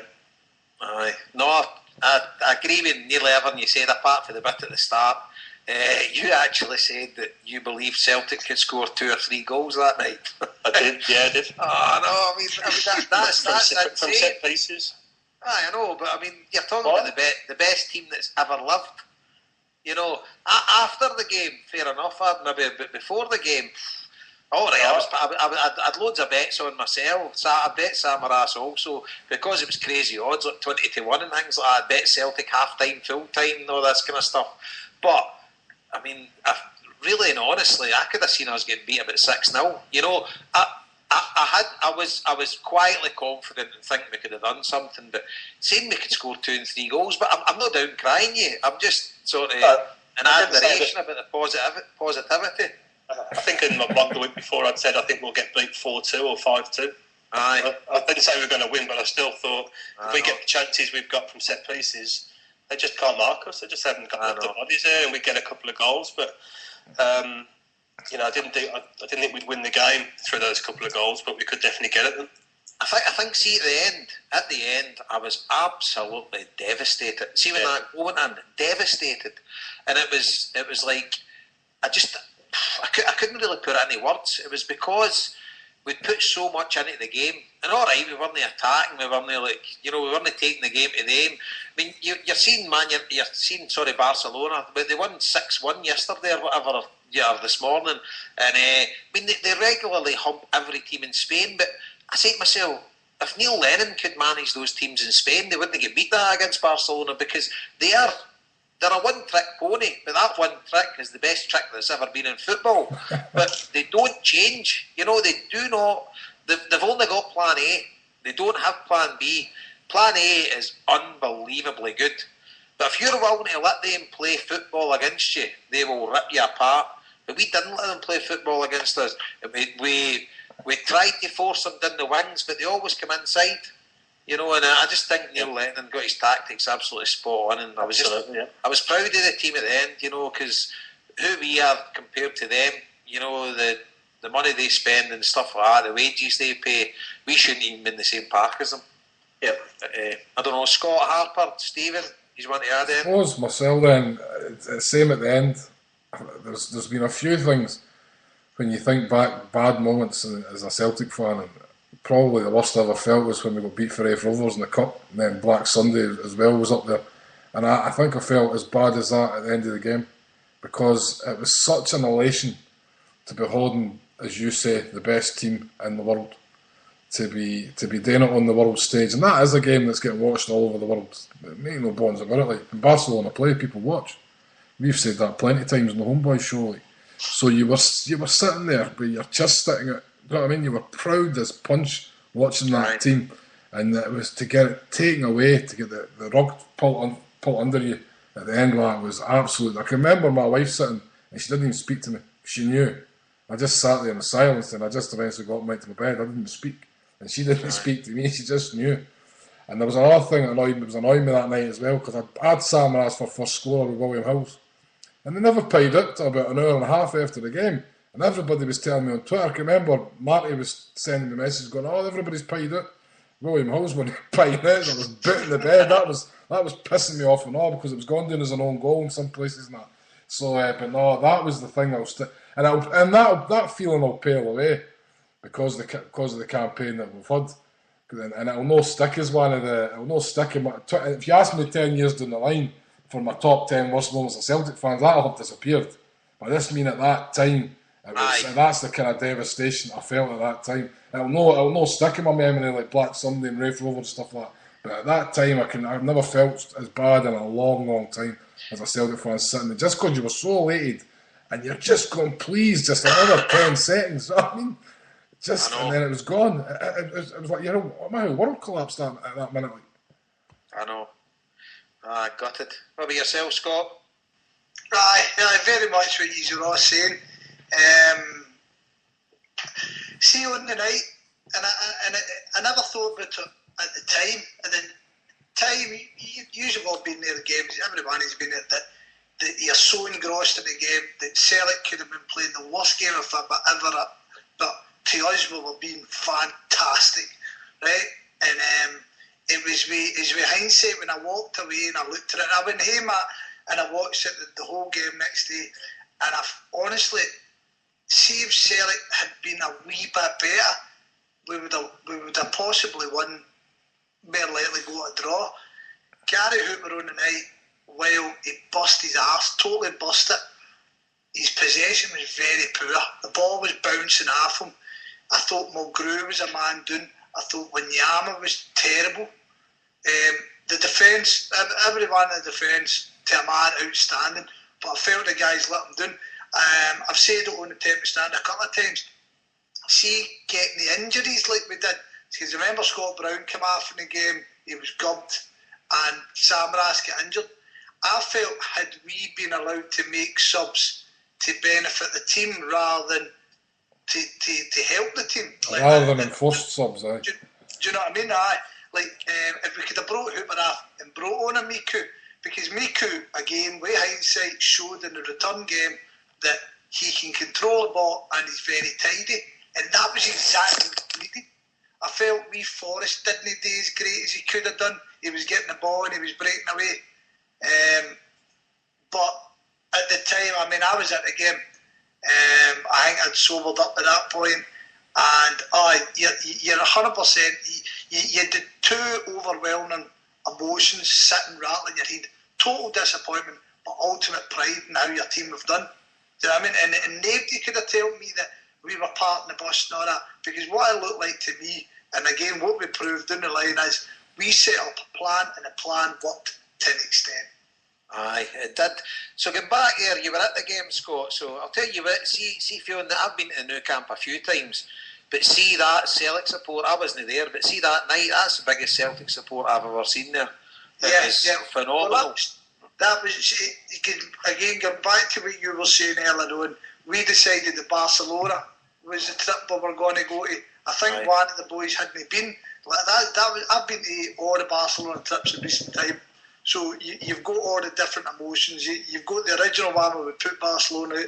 You've got the one where Hartson scored. That was the one I was at. That minger, I ended up in the wrong end of the ground, and I was outside the wee guy, this wee Spanish guy, and then the last one was the coldest night in the world, and Celtic never tried a leg, and we could beat 1-0. So I had all the emotions, and then we flung up this one. As you said, everybody was there just to support their team. Nobody expected us to win, and nobody expected to score apart from Liam. He was the only guy. We were all walking about with his blog going, who's this maniac? So everybody was there just to support Celtic, just to go, we're in the Champions League, we're playing the best team in the world. And that's another thing to add in about this difference with this one, is that when we played Barcelona before, Barcelona were on their way to being something. For years and years they hadn't been that. And then this time we were playing arguably the best team in the world. I would say so. We are knocked them out. Sorry, up front. Aye, no, absolutely. But I was at the 0-0 when we knocked them out. When it was David Marshall and John Kennedy were absolutely like rocks at the back. Young Stephen Pearson and all that were brilliant. That Barcelona team wasn't bad, but let's face it, it was in the UEFA Cup. You know what I mean? It's like they weren't anywhere near the team that we nearly beat there.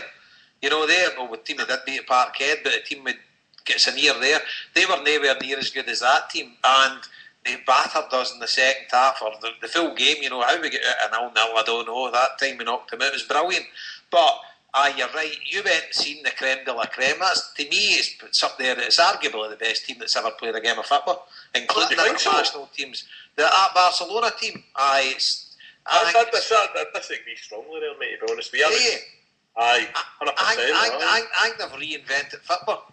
Yeah. Nah, I think you look at the way Chelsea dismantled them in the Champions League, and I'd like to say Celtic did it the right way, and I'm glad, as a purist sort of way, that we didn't go down the bully boy tactics, but the biggest disappointment for me as a football fan was actually seeing Messi at Parkhead. I know what he is and what he can do and what he's capable of, etc. But I just not my cup of tea at all as a footballer. Just don't get him. Messi! I'm the cash and carry Charlotte who likes the sheriff. Give me a break here. I know, I think... We need to probe here, mate. We need to probe, right? So, you don't like Messi as a football player? I near that. No, listen, you don't either, Harper. Because I don't watch a lot of football outside Celtic, right? And I don't watch Barcelona at all. I couldn't care less about them. I didn't fall into this bandwagon of Barcelona. I don't either. No, I know you don't. No, I know you don't, right? Wait. I love them. Aye. I absolutely love them, man. I didn't care for any other football team anywhere. Like, I'm not a big... I didn't watch football outside Celtic, really, honestly, I didn't. But I enjoyed it, But wait a minute. Messi, when he was playing against Celtic, that petulance and all that kind of stuff, and I just thought, nah, he's not for me either. Like, ability-wise, I'm not talking about his ability, but as a player, that sort of back-chatting to the referee constantly, and I thought, you're supposed to be better than that.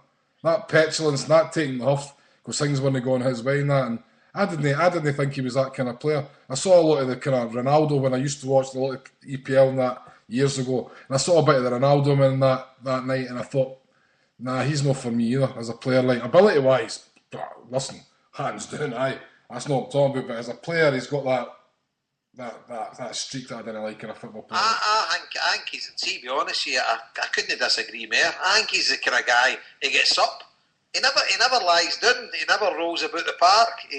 He's the kind of guy that you can whack him all day. He reminds me of Diego Maradona in that sense, that everybody's out to half him. And Maradona put up with a lot more than Messi did. But wait a minute, we weren't half him, and he was constantly complaining to the referee because he was getting challenges, and they won the free kicks. I don't think he goes in he wouldn't go in the category of these guys that cheat left, right and centre. He's definitely not that type of player. No, I'm not saying that either. I just didn't like that petulance that he was above getting challenged.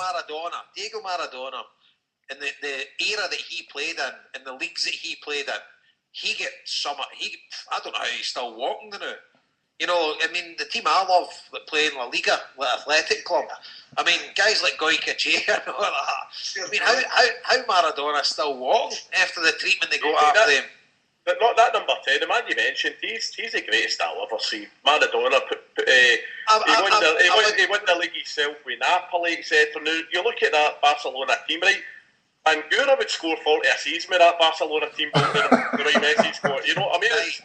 But Stephen, I sort of agree with where you're coming from there, right? I'm no down crying that, because Messi is playing with a team that's unbelievably good run about him.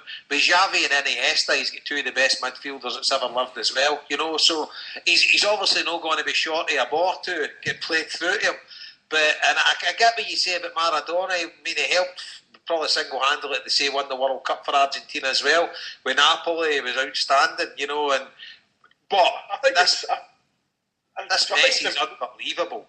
Aye, but I think it's important that you look at the team that Guardiola's going to coach from next season onwards, and they've been the dark horses the last 2 years. They should have won it last year, you know. I don't know why they didn't, and they'll probably, unless we win it this year, I hope they win it. I don't mind Bayern, but no, but the whole Barcelona loving, and there was guys after the game at Celtic Park waving Barcelona flags. As David says, it's Celtic or nothing for me. My Spanish team's actually Valencia. You know, I don't mind watching them sort of thing, but the whole Messi thing, that's the only disappointment out with Celtic, maybe Bratton goals or whatever, was the performance as allegedly the best football player in the world. I enjoyed seeing Wesley Sneijder more at the Inter Milan pre-season friendly, just knocking the ball about. That's my sort of player. I'm looking forward to seeing Pirlo. Messi today scored his 46th goal of the season, and as far as I'm concerned, it's the best league in the world.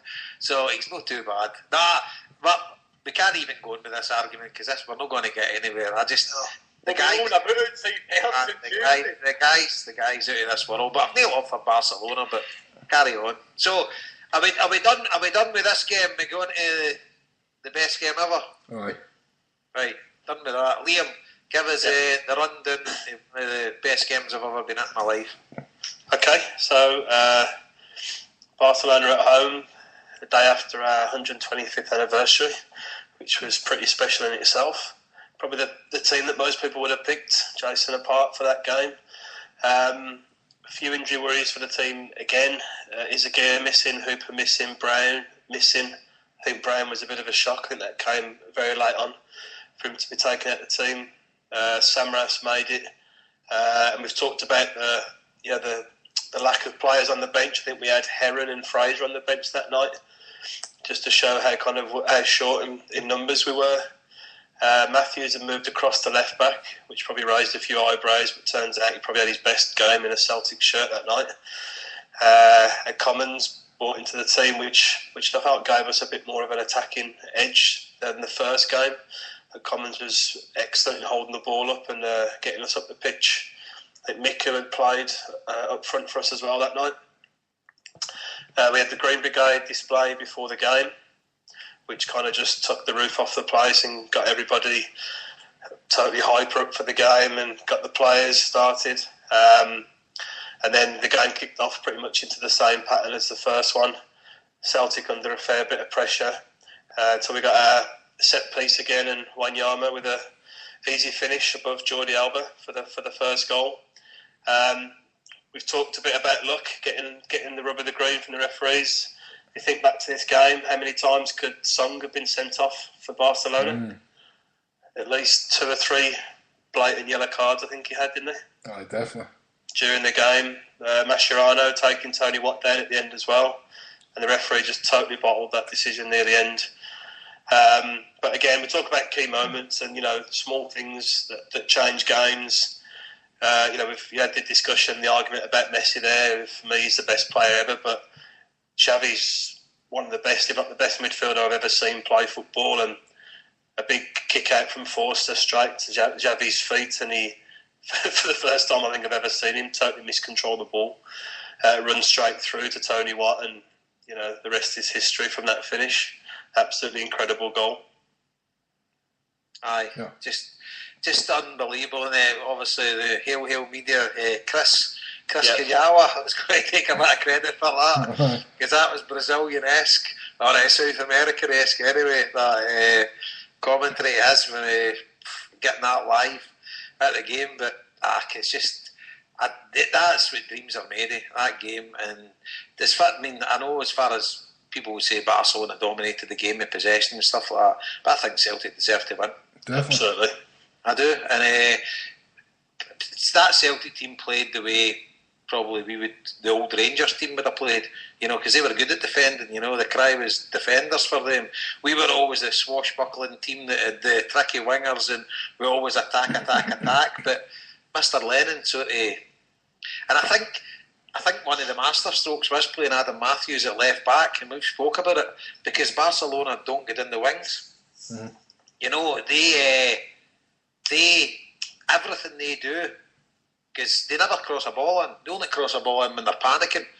But everything they do goes back in the middle. So when you're playing a left back that's right-footed, it's perfect for playing Barcelona. So anybody in Spain, in La Liga, or whatever that's playing Barcelona, swap their fullbacks, because they just don't get in the wings. They just refuse to get in the wings. It's unbelievable. I think when we played them in the Nou Camp, they must have had, 15 corners. And I think the last 2 or 3, they crossed into the box because they'd ran out of ideas. But their first 12 or whatever, they always played the short corner because they wanted to walk the ball into the net. But I just thought Celtic that night, and it was obviously written in the stars, and it was no more than a consolation goal that Messi got at the end, because although none of us at the game would have said that, you're like, they'll get another here, they'll get another. But it's a dream. We probably haven't touched on it in either game, but how good Fraser Forster was in both of these games. Oh, definitely. Absolutely. I think the full defence, mate. I think Wilson and Ambrose. When you're playing, I think the midfield. I think every player in the team, but you need to keep your shape. When you're playing Barcelona, if you've got anybody that's off form, they're going to punish it and they're going to get right in. We'd 11 gladiators out there playing them. Definitely. And the players that we've got at our disposal, they shouldn't be able to compete with Barcelona. They just shouldn't be, but they do. Do you know who's been excellent, man, this European campaign? Lustig's been a bit of an unsung hero in it all. I think Lustig's been absolutely brilliant in Europe. Aye. If you were running 100 Celtic fans, you would definitely cover the full 11 or the full 14, 15 that's been used in these Champions League games. Everybody would have a different hero because they've all sort of played their part. And just, I mean, people are saying, you hear that if you listen to Talk Sport or whatever, if it's an English-based radio station, you'll hear them saying about our Celtic should above their weight. And of course we are. You know, we're not frightened to admit it, but we're there in merit. We're not there by any luck. They're merit, but in terms of wages, and I know football's got by money now, and it's so the teams that's got the most money to spend will have the best players and stuff like that, the best leagues. But we're up there punching above our weight, but we're fighting in the level playing field with these teams, and I think every credit must go to Celtic for us. I'm just in awe of everything that's happened. But I've rabbited on enough. On you go, Stephen. What you saying, mate? I think obviously most of us were at the game that night, and for me, the moment, the goals apart, etc., was a moment when we talked about it in the homeboys after the game, was when Victor Wanyama flicked that ball up in the air, and everybody's heat just went up and went down, and Wanyama went away, mate. And I wasn't at the 6-2 game, and I see the Larson goal. That to me is probably one of the best bits of swag I've ever seen at Celtic Park in my life. Aye, see your players. See like Gary Hooper. See like Victor. I mean, at the end of the day, Hooper wasn't even playing. But what I'm talking about is like our top end players. See like Victor Wanyama, Fraser Forster, Samaras in these European games, and Gary Hooper. These guys were made to play in games like these. And this is when these guys stand up. And I fully expect a top quality performance from Wanyama. So you better not let me down on Tuesday night. See what I remember of the Barcelona game for was it started off as a disaster for me. Puts the television on, blue screen. You're not receiving a satellite signal. No one of them 20 minutes before the game's due to start. Go, what's going on here? I had to go and chat with the neighbours. No satellite signal either. So that was it. Pub bound, and I was blotto that night. Oh, what a state I was in going to work the next day. But the whole thing about that night was that for as you said, Liam, the display at the start. I can remember standing in Sarsfields. There was about 20 of us in the pub, and you're just looking at it in complete and utter awe. And there's not enough can be said about the Green Brigade that night.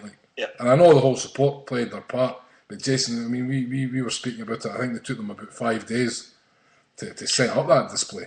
Oh, you can't put into words the amount of effort they boys put in for that display. And you know another thing we forgot, our boy was there as well, half time. Danny O'Connor. Fenian Fist, aye.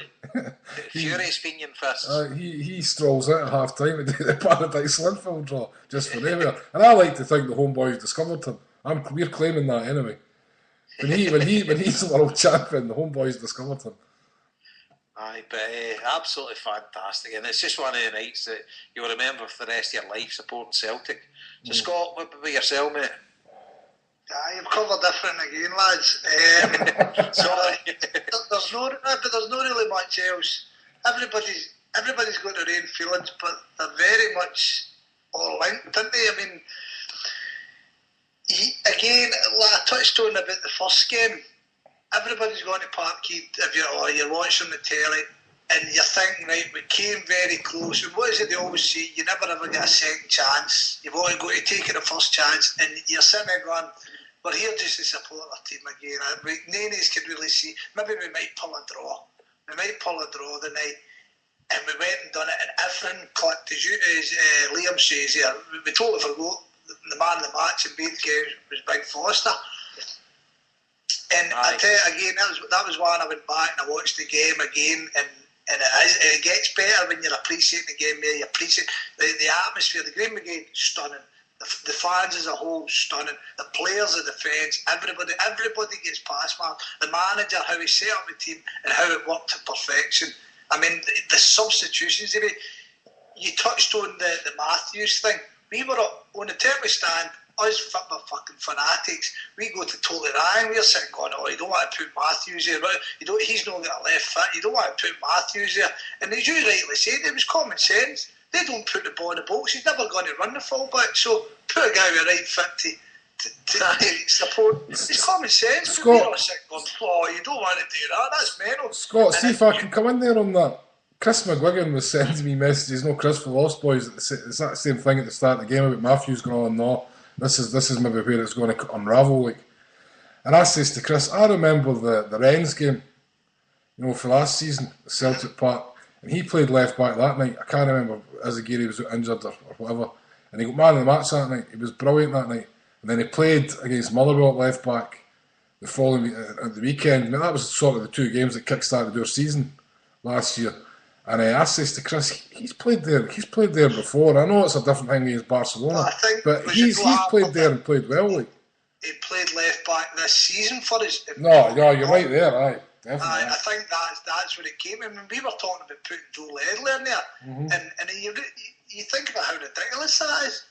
I mean, so everything they done, Jason touched on it perfectly. They don't work the ball in. But Danny Alvarez started working the ball in. I don't know many times. Many times did they wallop it right on the bar. Right? They don't play that way. They don't train.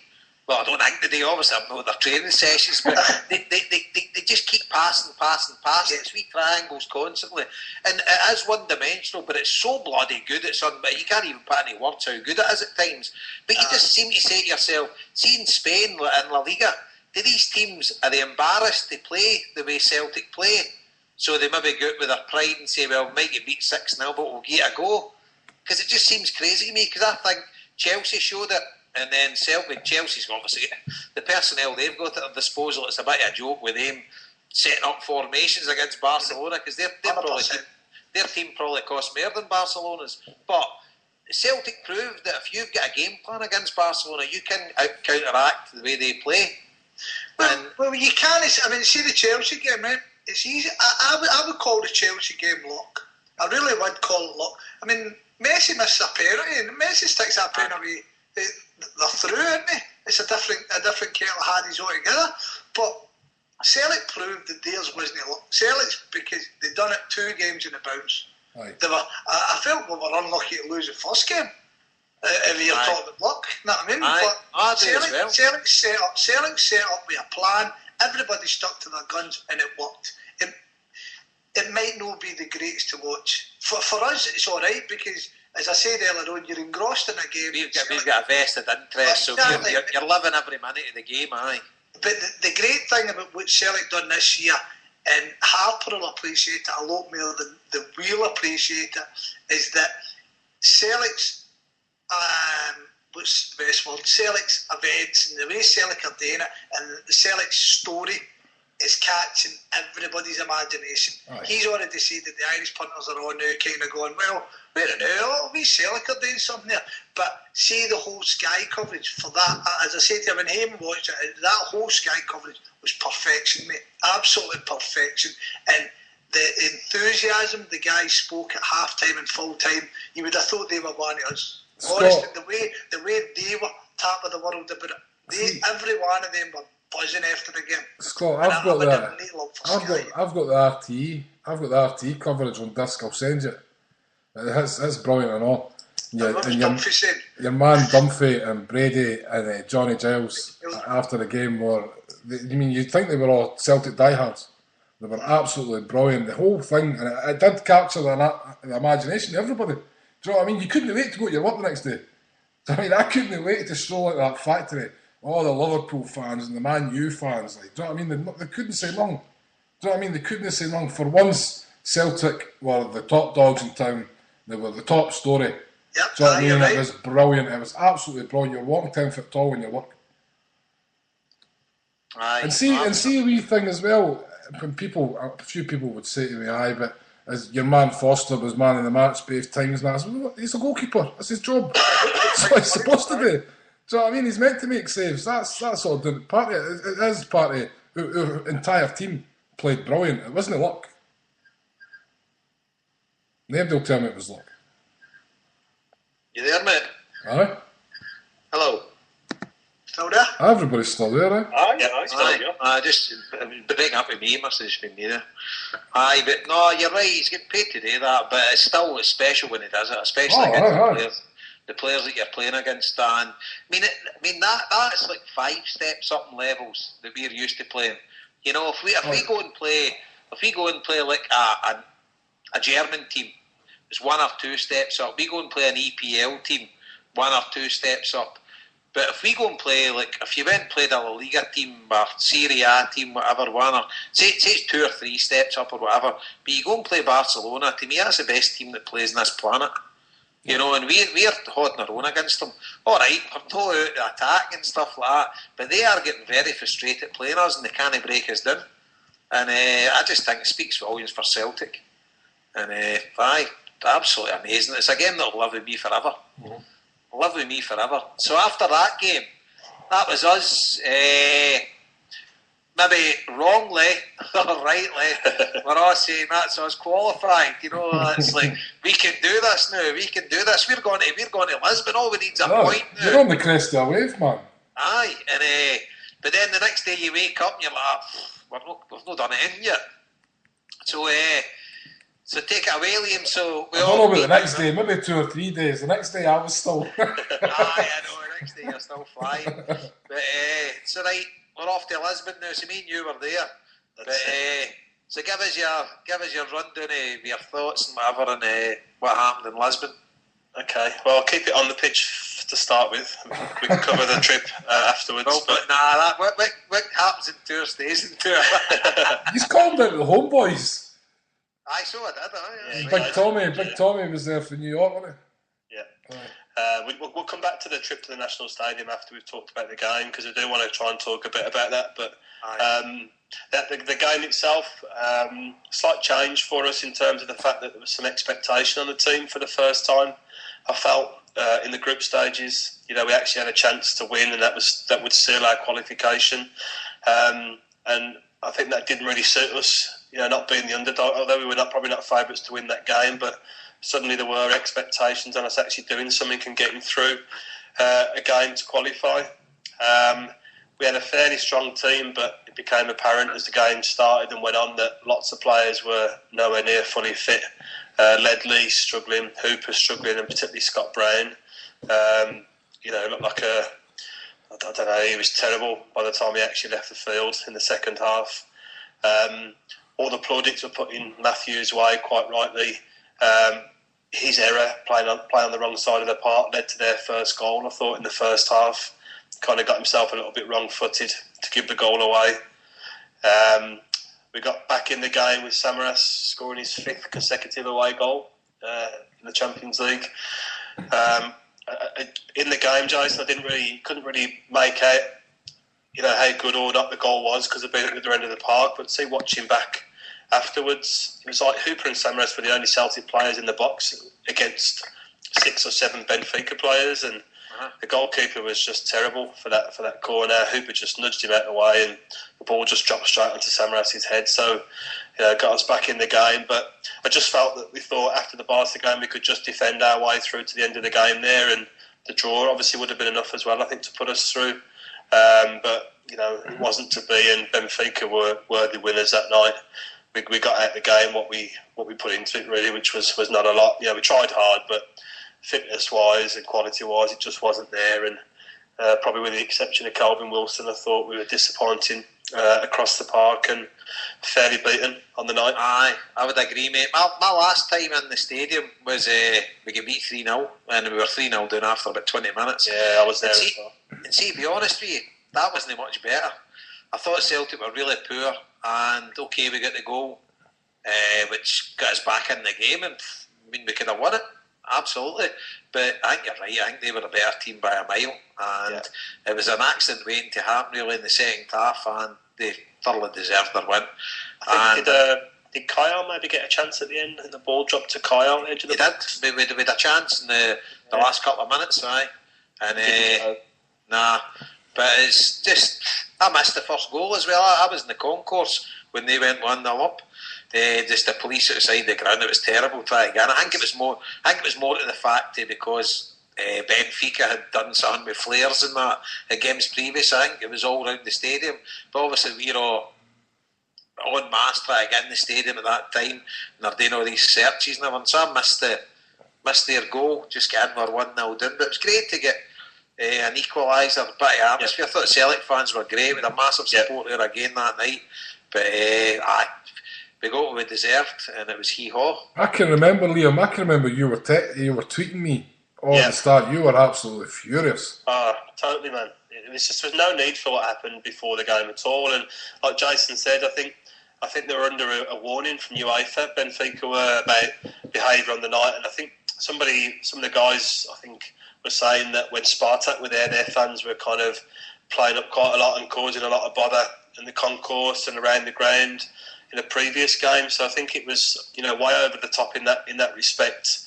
But what annoyed me was the reputation that Celtic fans have got. There's just no need for that heavy-handedness. But I think they were saying that if there had been any incidents at all, it would have been a part of the ground getting shut down and further sanctions possible for them. So it's why they went way overboard. But they were just treating us like dogs outside and penning people in for no reason, women and kids in the crowd as well, and just almost deliberately trying to noise people up and provoke people into a reaction, which was ridiculous. Fans were drinking together outside, no bother at all, before and after the game, and I was livid getting into the ground, as you probably gathered. Aye, it was like see outside the game, Harper. It was like there was all these bars, outdoor bars set up. And there wasn't even one cross word between any supporters. And we all walked to the game together, and they were going through their bit, and we were going through our bit. See his letter, shaking hands, and I don't think there'd been a crossword in the city, to be honest with you, between any sets of fans. It was just the most friendly atmosphere you would ever get between the fans. But the police had the little Hitler attitude, and it just it could have turned ugly at one point because loads of us, obviously the game had kicked off, it started pissing the rain, we were getting heard it, and there was people there with kids as well, there was Celtic fans there with their kids, and it was terrible for them. It's alright for me, you laugh, you don't get in, you'll get in eventually, but guys there with their kids crying and all that's not nice to see, especially when the fans aren't doing anything to cause it. The police were perpetrating it all. But eventually we all get in and then whatever. And see when you get in as well, the ground was half empty. Yeah. And they teared at us into one section or whatever. But I don't know how many Celtic fans there was, 7,000 or whatever. But the way we get treated was rubbish. But what do you do? And so we get. I don't know, you've seen it in the telly, you've probably seen more of it than we did. So what did you think was just the same? See, to be honest, it's the one game where I can't remember nothing about it. There's nothing stands out for me, and even thinking back to the Helsingborg-Helsinki, I can recall them far better. There's nothing in that game that stands out for me. I think maybe the disappointment, the result, or the way we played, and I've just forgot about it. But to be honest, I can't add nothing because I can't remember anything about it. It's funny because I've been confident all through that group stages, every single game, confidence, but I was sat in that stadium just waiting for that goal to go in the second half. You could sense it was coming. It's just a matter of time, and when it went in, it was no surprise when they scored. I know. Did you see a difference in the team when Lucio was playing? Their captain was back though. Yeah, he's been an excellent player, isn't he? Very undersung in Europe because he's in that sort of team. But what difference a big centre half like that coming in? And then Cardozo playing as well. And they're a quality side, Stephen, and they're good in their own patch. And I think in the champion, I know I made a mess of this in one of the homeboys, but apart from winning in Lisbon '67, European Cup wise, I don't think we've won in Portugal. I think they're having UEFA Cup and stuff like that, but in Lisbon, in fact, see playing in Lisbon, I think the only time we've ever won in Lisbon was in '67.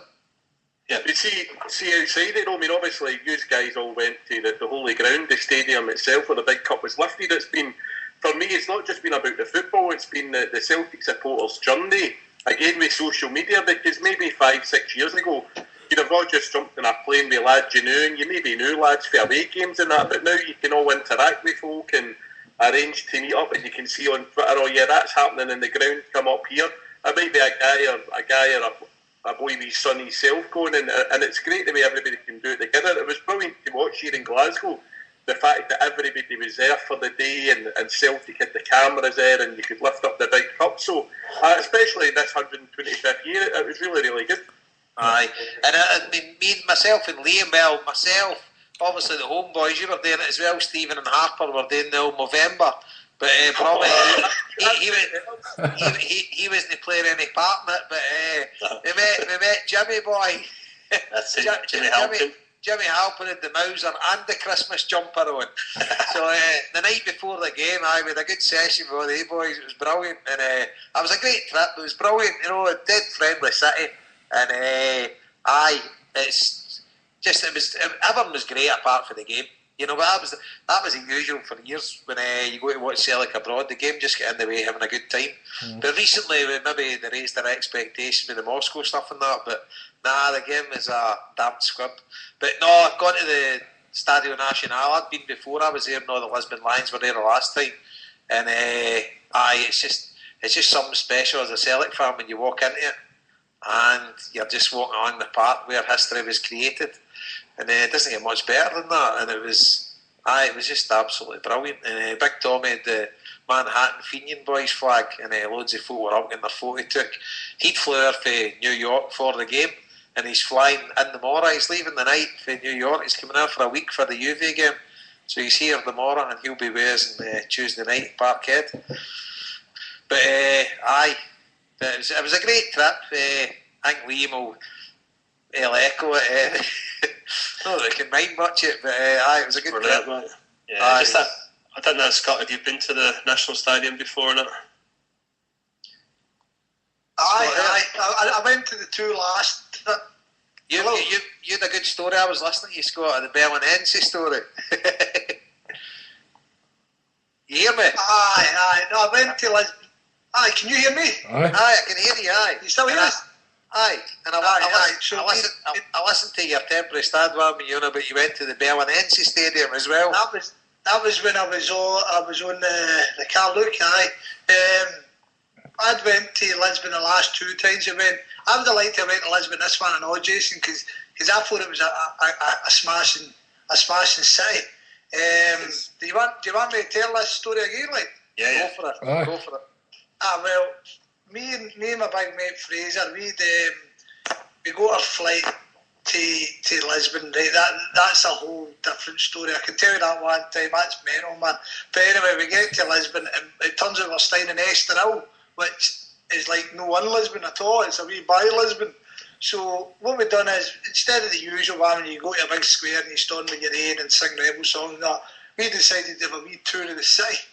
And we got a wee train. It was a lovely wee train. It took us all around, and we were jumping off and we were getting beers, and you were talking away to random people and shops and stuff like that. And we were saying we were going to do the tour of Sport Lisbon's gone. But we were having a wee walk, and we found this purple stadium right in the middle of a wee town.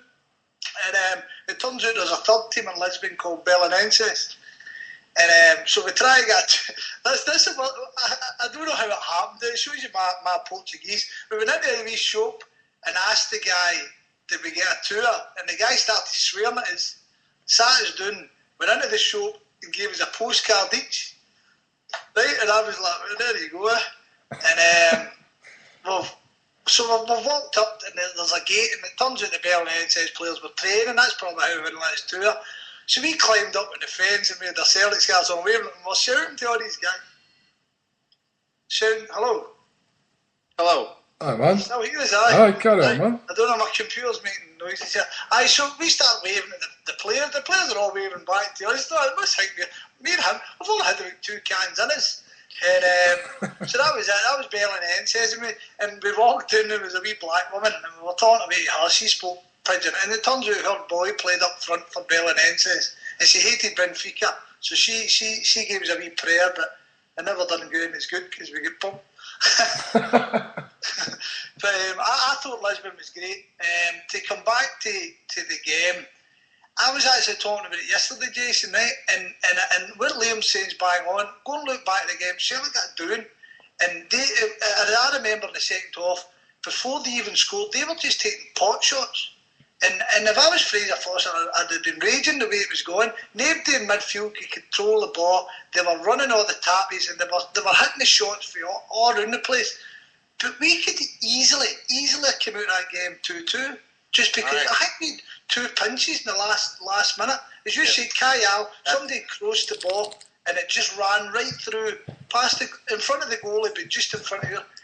So as much as it was bad and maybe we were a wee bit complacent, and maybe the team, more importantly, rather than any of you guys, but we still, even though the way we set up, I mean, you think we set up to score a corner and we didn't, be it their goalkeeper was honky tonk for it, but we still done it. So Neil Lennon, as much as it was poor and their passing was great on the night, absolutely great, but we could still have come out with it. So I don't know. See, actually, when you look at the stats of the game, attempts on target, Benfica had 18, we had 5. Total attempts, they had 31 and we had 8. You know, so it was a potential absolute drubbing. But you're right, if it's 2-1 going into the end of the game, there's every chance you can nick it. And how many times have we seen it, the reverse happening to us? You know, I've seen a lot of the game and somebody just hitting you with a sucker punch, I know. But Josh, you remember from the game, their crowd, their fans didn't sing at all, apart from the 2 times they scored, and they were shitting it a bit at the end of the game. You know, and we had those chances. They didn't fancy it at all, and like you said, I think we would have got an equaliser that would have took us through, and would have wrapped the game up from there. But I talked to them before the game and that, none of them were very confident. They weren't very complimentary about their team and stuff like that. So, you know, we had a chance, but again, it's like, I don't know, but probably we were maybe expecting a bit too much because we'd overachieved so far in that group. Because if you look at history, our record in Lisbon is abominable apart from 67. So probably that was maybe the right result, and they thoroughly deserved their win that night. So that brings us to the final game. The final game that we know what we need to do, and even if we don't do it, we could have Barcelona doing us a favour against Benfica. So bearing in mind, Barcelona had already won in Lisbon, and they're playing Benfica at home, but they've qualified, so they've not really got anything to play for. So misguidedly or not, a lot of Celtic fans were just expecting Barcelona to beat Benfica, and that was it. But so how would it have? See if we'd have got beaten, Benfica would have got beat. Who'd qualified? They'd qualified. Aye. They beat what they got. Better them, because they were on the same points, but they'd beat us, and then we drew Parkhead. That's right. So last game, take it away, Liam, with your stats. Okay, so same again. Pretty much team news was more focused on Barcelona. I think when everyone found out that Messi wasn't playing, I think he was expected to play for Barca, and it's almost guaranteed that if he's playing, then he's going to score at least 1 goal, which probably would have been enough to stop Benfica from winning. So that was a disappointing start to the night. Again, I thought Celtic were uncomfortable in a game where they needed to probably go and win the game. They were a little bit, the expectations are on us. And they're not as strong, I think, taking the game to teams as they are kind of, soaking up the pressure and counter-attacking. I was convinced that if we scored early, Spartak would be just not interested in the game at all, and they'd be there for the taking, but they were well up for the game for whatever reason. They had a change of manager just before the game, but they came at the blocks very fast and were well up for the game. And just talking about moments of luck again, like we talked about the Xavi, miscontrol. Samras plays a poor pass into Hooper. The guy, the centre half, makes a total balls up of his control or his clearance. The ball breaks through to Hooper, but what a fantastic finish from Gary Hooper as well. Didn't take a touch, just straight across the ball first time.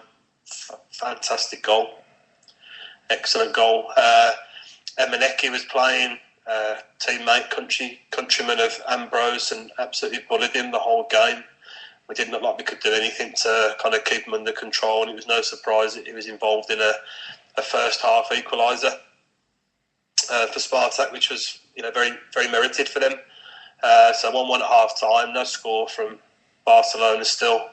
a cheer around the Green Brigade section at the start of the second half, which turned out to be, I think, Messi coming on as a sub, as opposed to the goal that we all thought and hoped had come through. But I just felt that Sam Rash really just kind of took the ball by the horns in the second half, and not dragged the team through, but he inspired the team. He was getting the ball, he was taking people on, getting us down the park. We were really starting to take over the game. The two guys up front for Spartak had kind of disappeared a bit out of the game. And then we saw Aidan McGeady coming on as a sub, and you're thinking, anybody but him, please don't let him score a goal against us to break our hearts and knock us out. And then, again, just a bit of rub of the green again, being given a soft penalty. There was definitely contact there, but it was definitely a soft penalty as well. And, some refs would have given it, some wouldn't. For us to get that penalty, and then for Commons to smash it almost with his eyes shut and it hit off the bar and come down. It was good for us to get a bit of fortune in our favour for a change. But I thought once the goal went in and the guy got sent off and Commons got stretching off as well, but I thought we saw the game out with a lot of maturity for a young team, particularly Samaras and Mulgrew, who had no intention of that ball being taken off them at any point at the end of the game. And it was as much relief as a celebration, I thought, from the support once we realised we were through.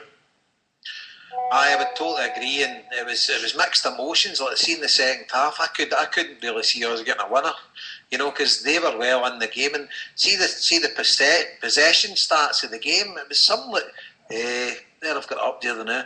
61% to Spartak Moscow and 39 to us. Although total attempts 11 to us, 9 to them, and attempts in target 8 to us and 5 to them. So we maybe more of the cutting edge play, but they probably controlled a lot of the midfield without actually hurting us. But I just thought in the second half it looked as if nothing much was going to happen. I was more looking for Barcelona to get a winner, and I'm thinking surely they'll get a winner against Benfica, but no, it didn't come. And then obviously the penalty, and but at the end, I was still thinking Benfica will get an equaliser or something here. Benfica will get a winner or something. And it was. I just couldn't settle until right at the end. But it was a funny game. I didn't get right into it. It was quite surreal. I don't know. I can't really put it into words. I don't know, Scott. Can you maybe put it into words better than myself? I agree, but the thing is, I don't even think you need to put it in words, because I think everybody knows exactly what you're talking about. It went back to that. I don't know. Celtic are going to not even Celtic are going to let you down. The circumstances are going to let you down again. Like we were talking last week about the Juventus game. And we went and we took out all the odds and we beat Juventus on the day. They scored the last kick of the ball, yet we still went out. Do you know what I mean? It's that sort of thing, that gallant loser. And the Celtic fans, we're kind of bred into the gallant loser part. But I don't know. The game itself, you're right. You're sitting there really, really hoping to God the Barcelona day, the turn, the Barcelona. Right. That you get a text Barcelona 4-0 up and then you can just relax. You know what I mean? A wee draw, come on Celtic. Liam's on the ball when McGeady came on, you're sitting going, Aiden's dying about him and I really do like him. I know other guys have their problems with him and stuff. I really like Aiden and stuff like that. But these are the guys that are sent to kind of crucify you sometimes, do you know what I mean? And but I don't know, because I know exactly how you feel, because I don't think I had a bevy. No, I did. I definitely did. And at times, I think I was going down the stair and stand in the concourse, just couldn't watch it. Bag of nerves. No use to nerve. I mean, the Green Brigade are telling you, we want everybody there, we want support. I was a man doing. No, you hear me chattering in my teeth. I know. It was weird, and it was me and these guys next to us were in all these crazy conversations about permutations and stuff like that. And then we're like, Camino just win this game here. And you were losing, and the players, a bit of that must have been on the players as well. Absolutely. Do you not think Spartak played better than you expected as well, though? I did. They definitely did, and that everything sort of contributed to your nerves. The way Spartak were playing, the boy up front, Emenike, he was running us ragged at times. I think that was the boy's name anyway. The boy that scored in the first game. He was very good in that game. And then you were certainly sitting in the house. I was flicking over to the Benfica game and that, and they were missing chance after chance, and you're going, oh my God, man, do you know what I mean? Aye, because I've never seen that, so by all accounts they battered. Your nerves were just shot, you know what I mean? And you were just praying for the full-time whistle, and certainly when the penalty came in, the penalty in, man, and you're like, oh my God, just get to the end of this game, man. Do you know what I mean? And even at the end, you were still waiting. I think our game finished before Barcelona game. I'm pretty sure it did. And you went, I think Benfica missed 2 or 3 clear-cut chances in the last 2 minutes, man. You were like, oh, Barcelona finished just before us, mate. Was that? I couldn't remember, but they definitely missed chance after chance at the end. And you're, oh my God. I mean, that whole sort of thing. It's different if you're sitting in the house, obviously, you're at the game. But you had all these wee sort of extra things because you were reading on Twitter what was going on, and I don't know, man. I was in bits watching it. Like, how are we going to feel on Tuesday night if Commons has been substituted and we get a penalty? Oh my God! You know, it's the line, Big Foster. Oh, I know. So Stephen, one thing we've missed out, one key ingredient we've missed out here, mate, is the Venezuelan rosary beads. Oh, no, well, there's 2 things actually, if you don't mind. Obviously, I'm going to sound like a Fenian voodoo witch doctor here, but obviously the Venezuelan voodoo beads, but I'm hopeless at the bookies. I usually just go with a horse's name if I've been to a place. With football, I'm even worse.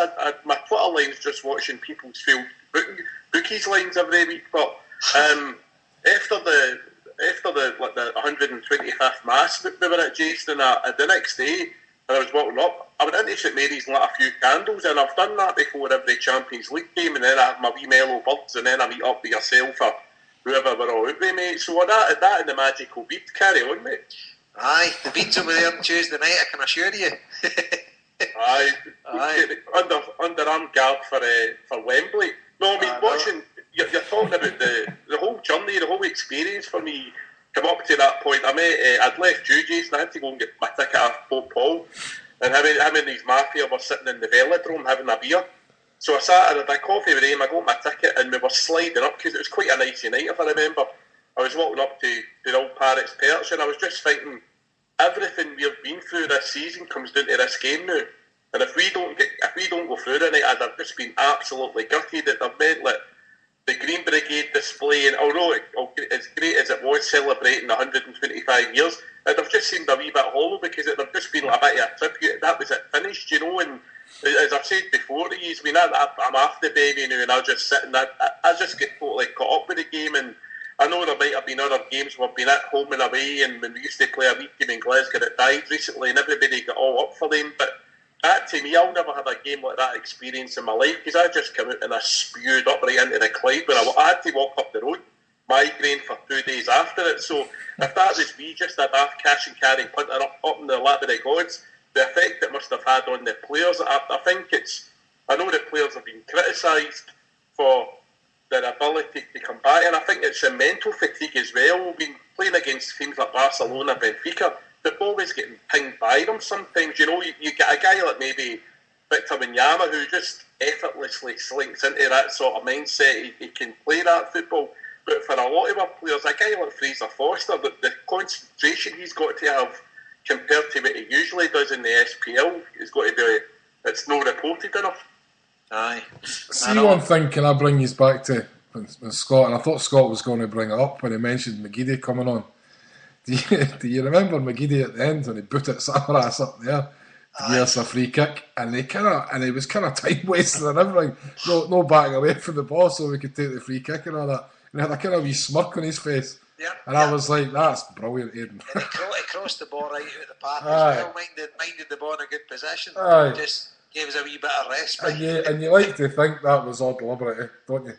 You definitely would like to think that, aye, because you do it again. You watch back and you watch what you've done in it. You can't help but just start smiling because you do the exact same yourself, you know. He is one of us without a doubt, you know, absolutely. And He'd have been delighted at the end of the game as well. I've got no doubt about that. Aye, definitely. I think if he'd a chance to score, he'd have scored, but just his professionalism, he would have. Am I right in saying that Moscow, the Moscow manager, he got the sack the week before the game, didn't he? That's right, yeah. The second leg, and I don't know, because you're obviously being a superstitious creature you are as a football fan, you're looking at that going, oh no, this new guy's going to come in and be like the Russian Brian Clough or Martin Ewan, fire them up, and they're going to come out and drop his 5 right in the parkhead, but it worked out well. I think something we've not really touched on is the away supports that come to Celtic Park. I think the Russians were a bit tasty, Jason, were they? Oh, they were brilliant. They felt out their end, and every one of them was absolutely blotto. And they enjoyed their day out. The flag that they had was brilliant. Vodka 3, whiskey 0.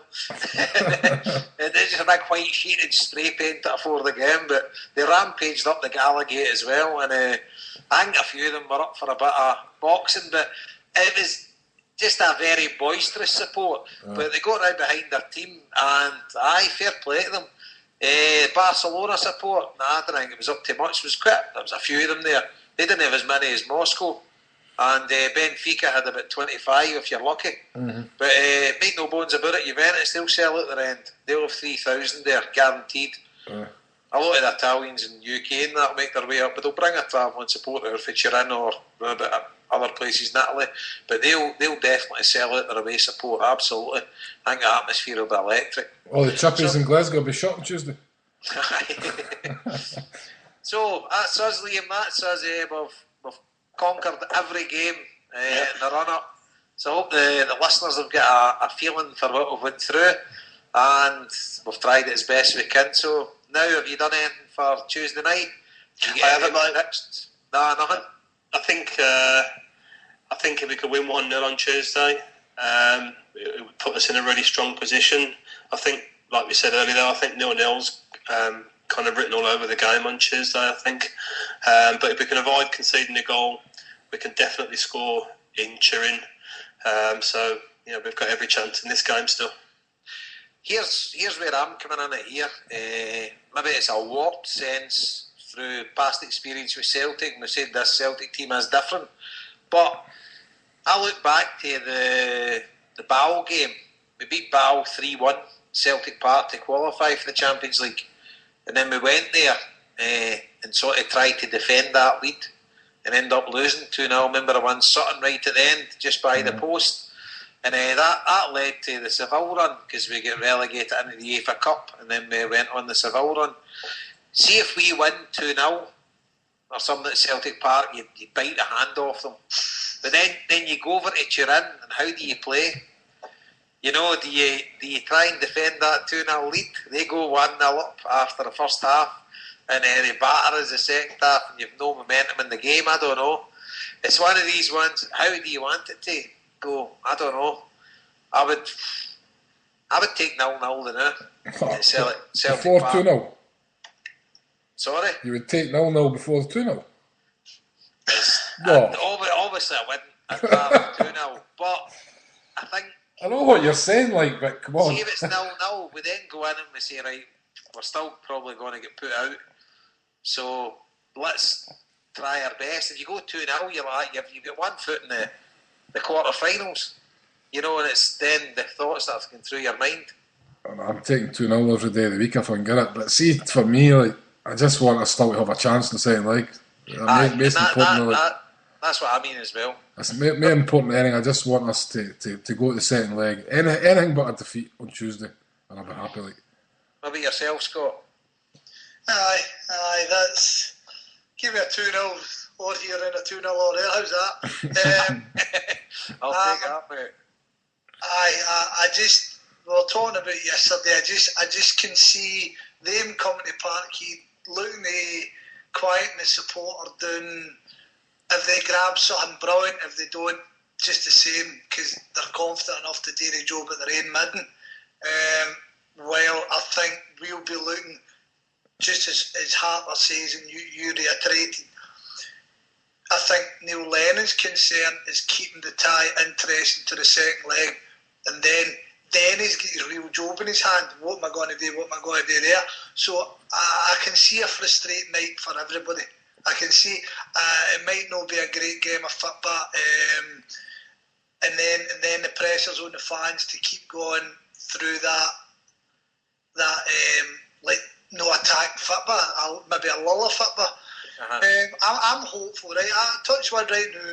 Celtic get 1-0, and I still think they'll be confident enough to turn that award. But I think 1-0 to Celtic Tuesday.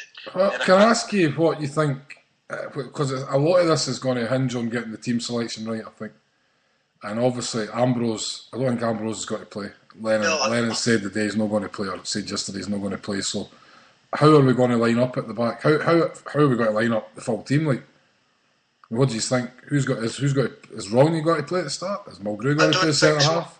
No. I think it'll be Mulgrew. You've got to look at who didn't play yesterday and who was subbed yesterday. Mm-hmm.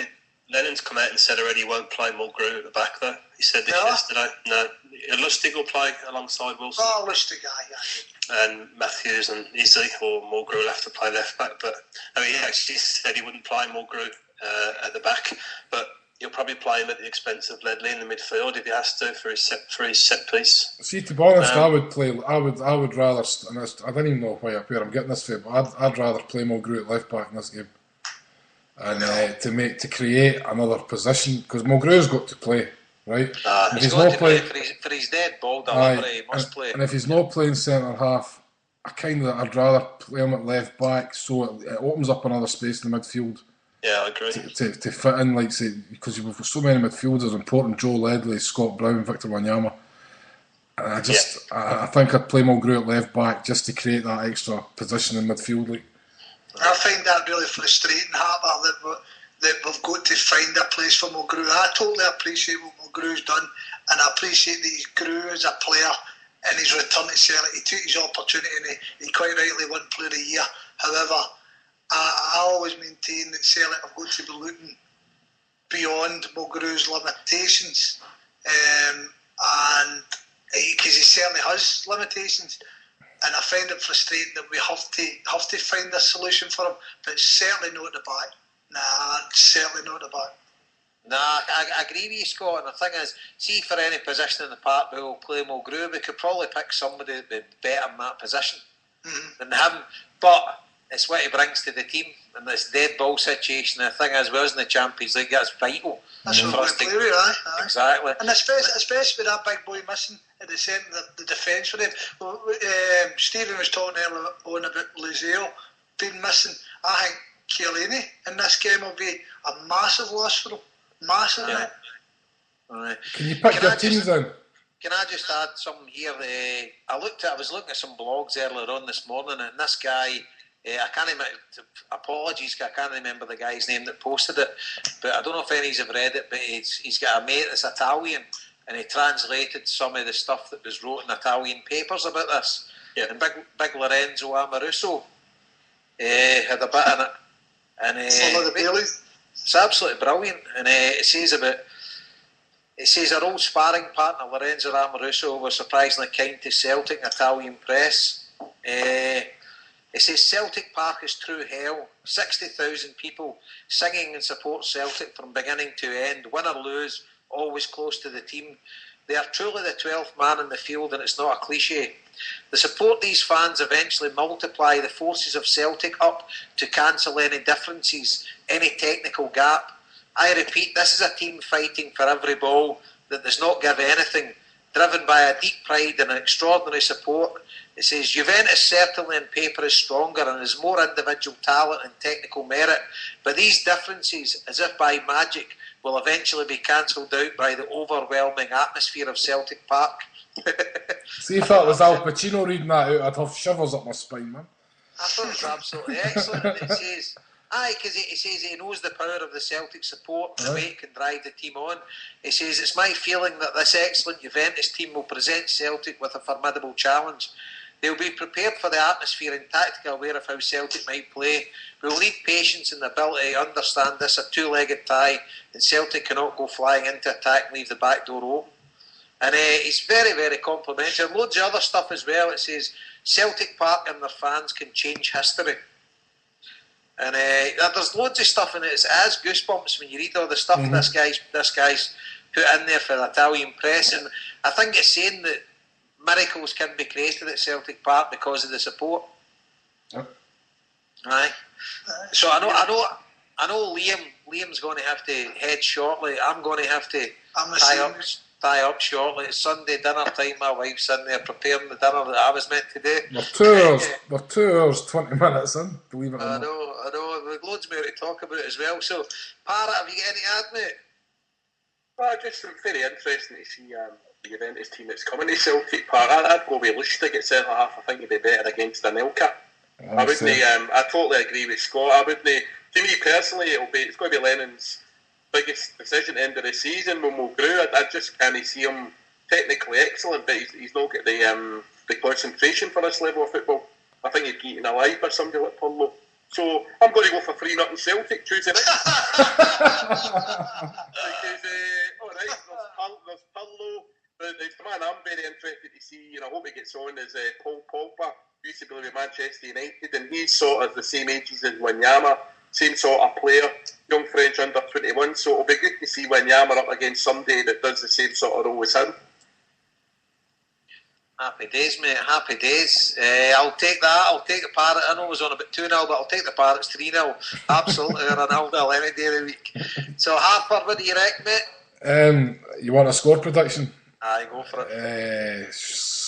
1 each.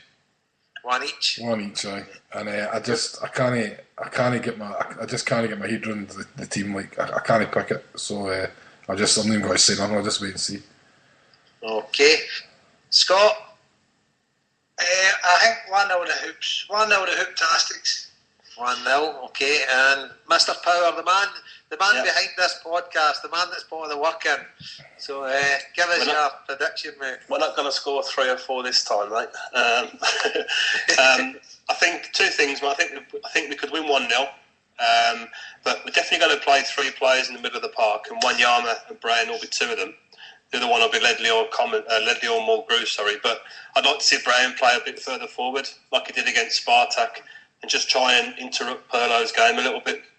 Not man marking, but he's quick enough and fit enough to get in and about that sort of part of the pitch, and I think he could disrupt their play a little bit for them. Do you remember, Liam, do you remember when they played Villarreal and Scott Brown? That's one of the best first halves I'd seen Scott Brown play.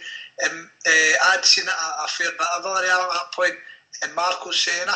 Is it Marco Senna? Marco Senna. He was, had been running the show for them. And Scott Brown, in his face, it wasn't a case in his face, shouting in his face, like, getting hard tackles. It was basically just making his life a misery. He couldn't go anywhere with it, and that's the kind of game. Frustrate Pirlo to an extent. Yeah, and that's where I'd play him. I'd just a bit more advanced and just try and get on Pirlo's toes a bit and break the rhythm up a bit. I would basically put Scott Brown on Pirlo. That would be it. I would just say, just follow him about. Don't give him a minute and harry him to death. But I'll take 0-0. My prediction now. What's your prediction, Liam? 1-0. 1-0. Yeah. 1-0. So we've got 1-0, 1-0, 0-0. What's yours, Harper, again? 1 each. 1 each, and 3-0 for the Parrot. I'm glad I'm running the HomeBhoys account now, because everybody will be tweeting me saying, you're saying Messi's shite, we're going to win 3-0. They'll be putting me in the John Brown suite, you know what I mean? Let's hope it's all hail the Parrot. And so that's it, guys. So thanks very much. Where you go, mate? Right, I'm heading over to Turin, right? I've got a smashing wee trip lined up, but I'm struggling without briefs. So this is a call out that I'm looking for 4 briefs, alright? For the event to be. I know there's no chance, and I'm going to reiterate this later on in the Tempest stand, but you're good pal, Scotty boy. I can tell you a couple of stories and make you all tell you a couple of jokes. Just give you a couple of briefs, Have you got a ticket for yourself, mate? No, I've got nothing, mate. Nothing. What we're doing, mate, we're going, me and my big pal Fraser, we're flying on. You'd listen to the podcast we done with Pascal, didn't you? Yep. So we're flying on a Tuesday, we're flying to Geneva. Pascal's coming to pick us up. He's running us down to his boozer. He's got an Irish boozer somewhere in France. So we're going to his boozer, we're staying all night, and then he's driving down the next day. So, and his French mate's coming. So there's 4 of these in briefs. I might even sit in the event and say that it was gone, but anybody help me out. 1, 2, I don't give a fuck. Scott, if you tweet or text Bobby the taxi driver, he's got David Taylor's number. He's phoned him in Geneva a few times. He's your best man. He gets tickets for anything. I swear to God, I met him at the Hearts game. He's good as gold, mate. He'll get you sitting in Martini. He's a team as well now, isn't he? So this is a plea. This is a plea. If anybody's getting any tickets, and I know my mate Sparrow listens to this, they never miss a European trip, and I'll be with the boys on Tuesday. So if anything at all, I know they're like gold dust mates. It's going to be really, really hard. But if anything at all, and MD can pull any strings, just contact HomeBhoys or contact Scott on Twitter at Temporary Stand or MD at Hail Media, and we'll put the message out, and Scott will gladly pick the tickets up. So definitely, and I'd definitely vouch for getting Scott a ticket. And Jason, if he manages to get a ticket through the HomeBhoys podcast, right, we've got a wee job for him in Las Vegas. We've not told him about yet, eh? That's right. Right, that's right. Yeah. And it's the David AAA baseball team's mate. Right, we'll tell you more. Well, I don't know. Don't worry. The Mets youth team, the Mets reserve team plays in Vegas now, so you'll be doing some reconnaissance work for us. There you go. That sounds all right. That's it. I don't know how much you can see through slits in my eyes though. You'll be all right. We'll give you a catcher's glove and everything. Right, guys. So thanks very much for tuning in, and thanks to Mr. Harper for running the controls, and Mr. Liam Power for doing the research and giving us a very informed view of a lot of stuff that we probably forgot about over the past couple of months. The Parrot for his cash and carry party, Scott for his plea for a ticket, and bring us some European experience. And I just like to say, everybody, bring on the Juve. So nothing more to it, and a couple of sleepless nights for the boys, and let's get fired up, and let's get right in about this mob. That's it. Okay. Cheers, guys. Cheers. Well done, see you later.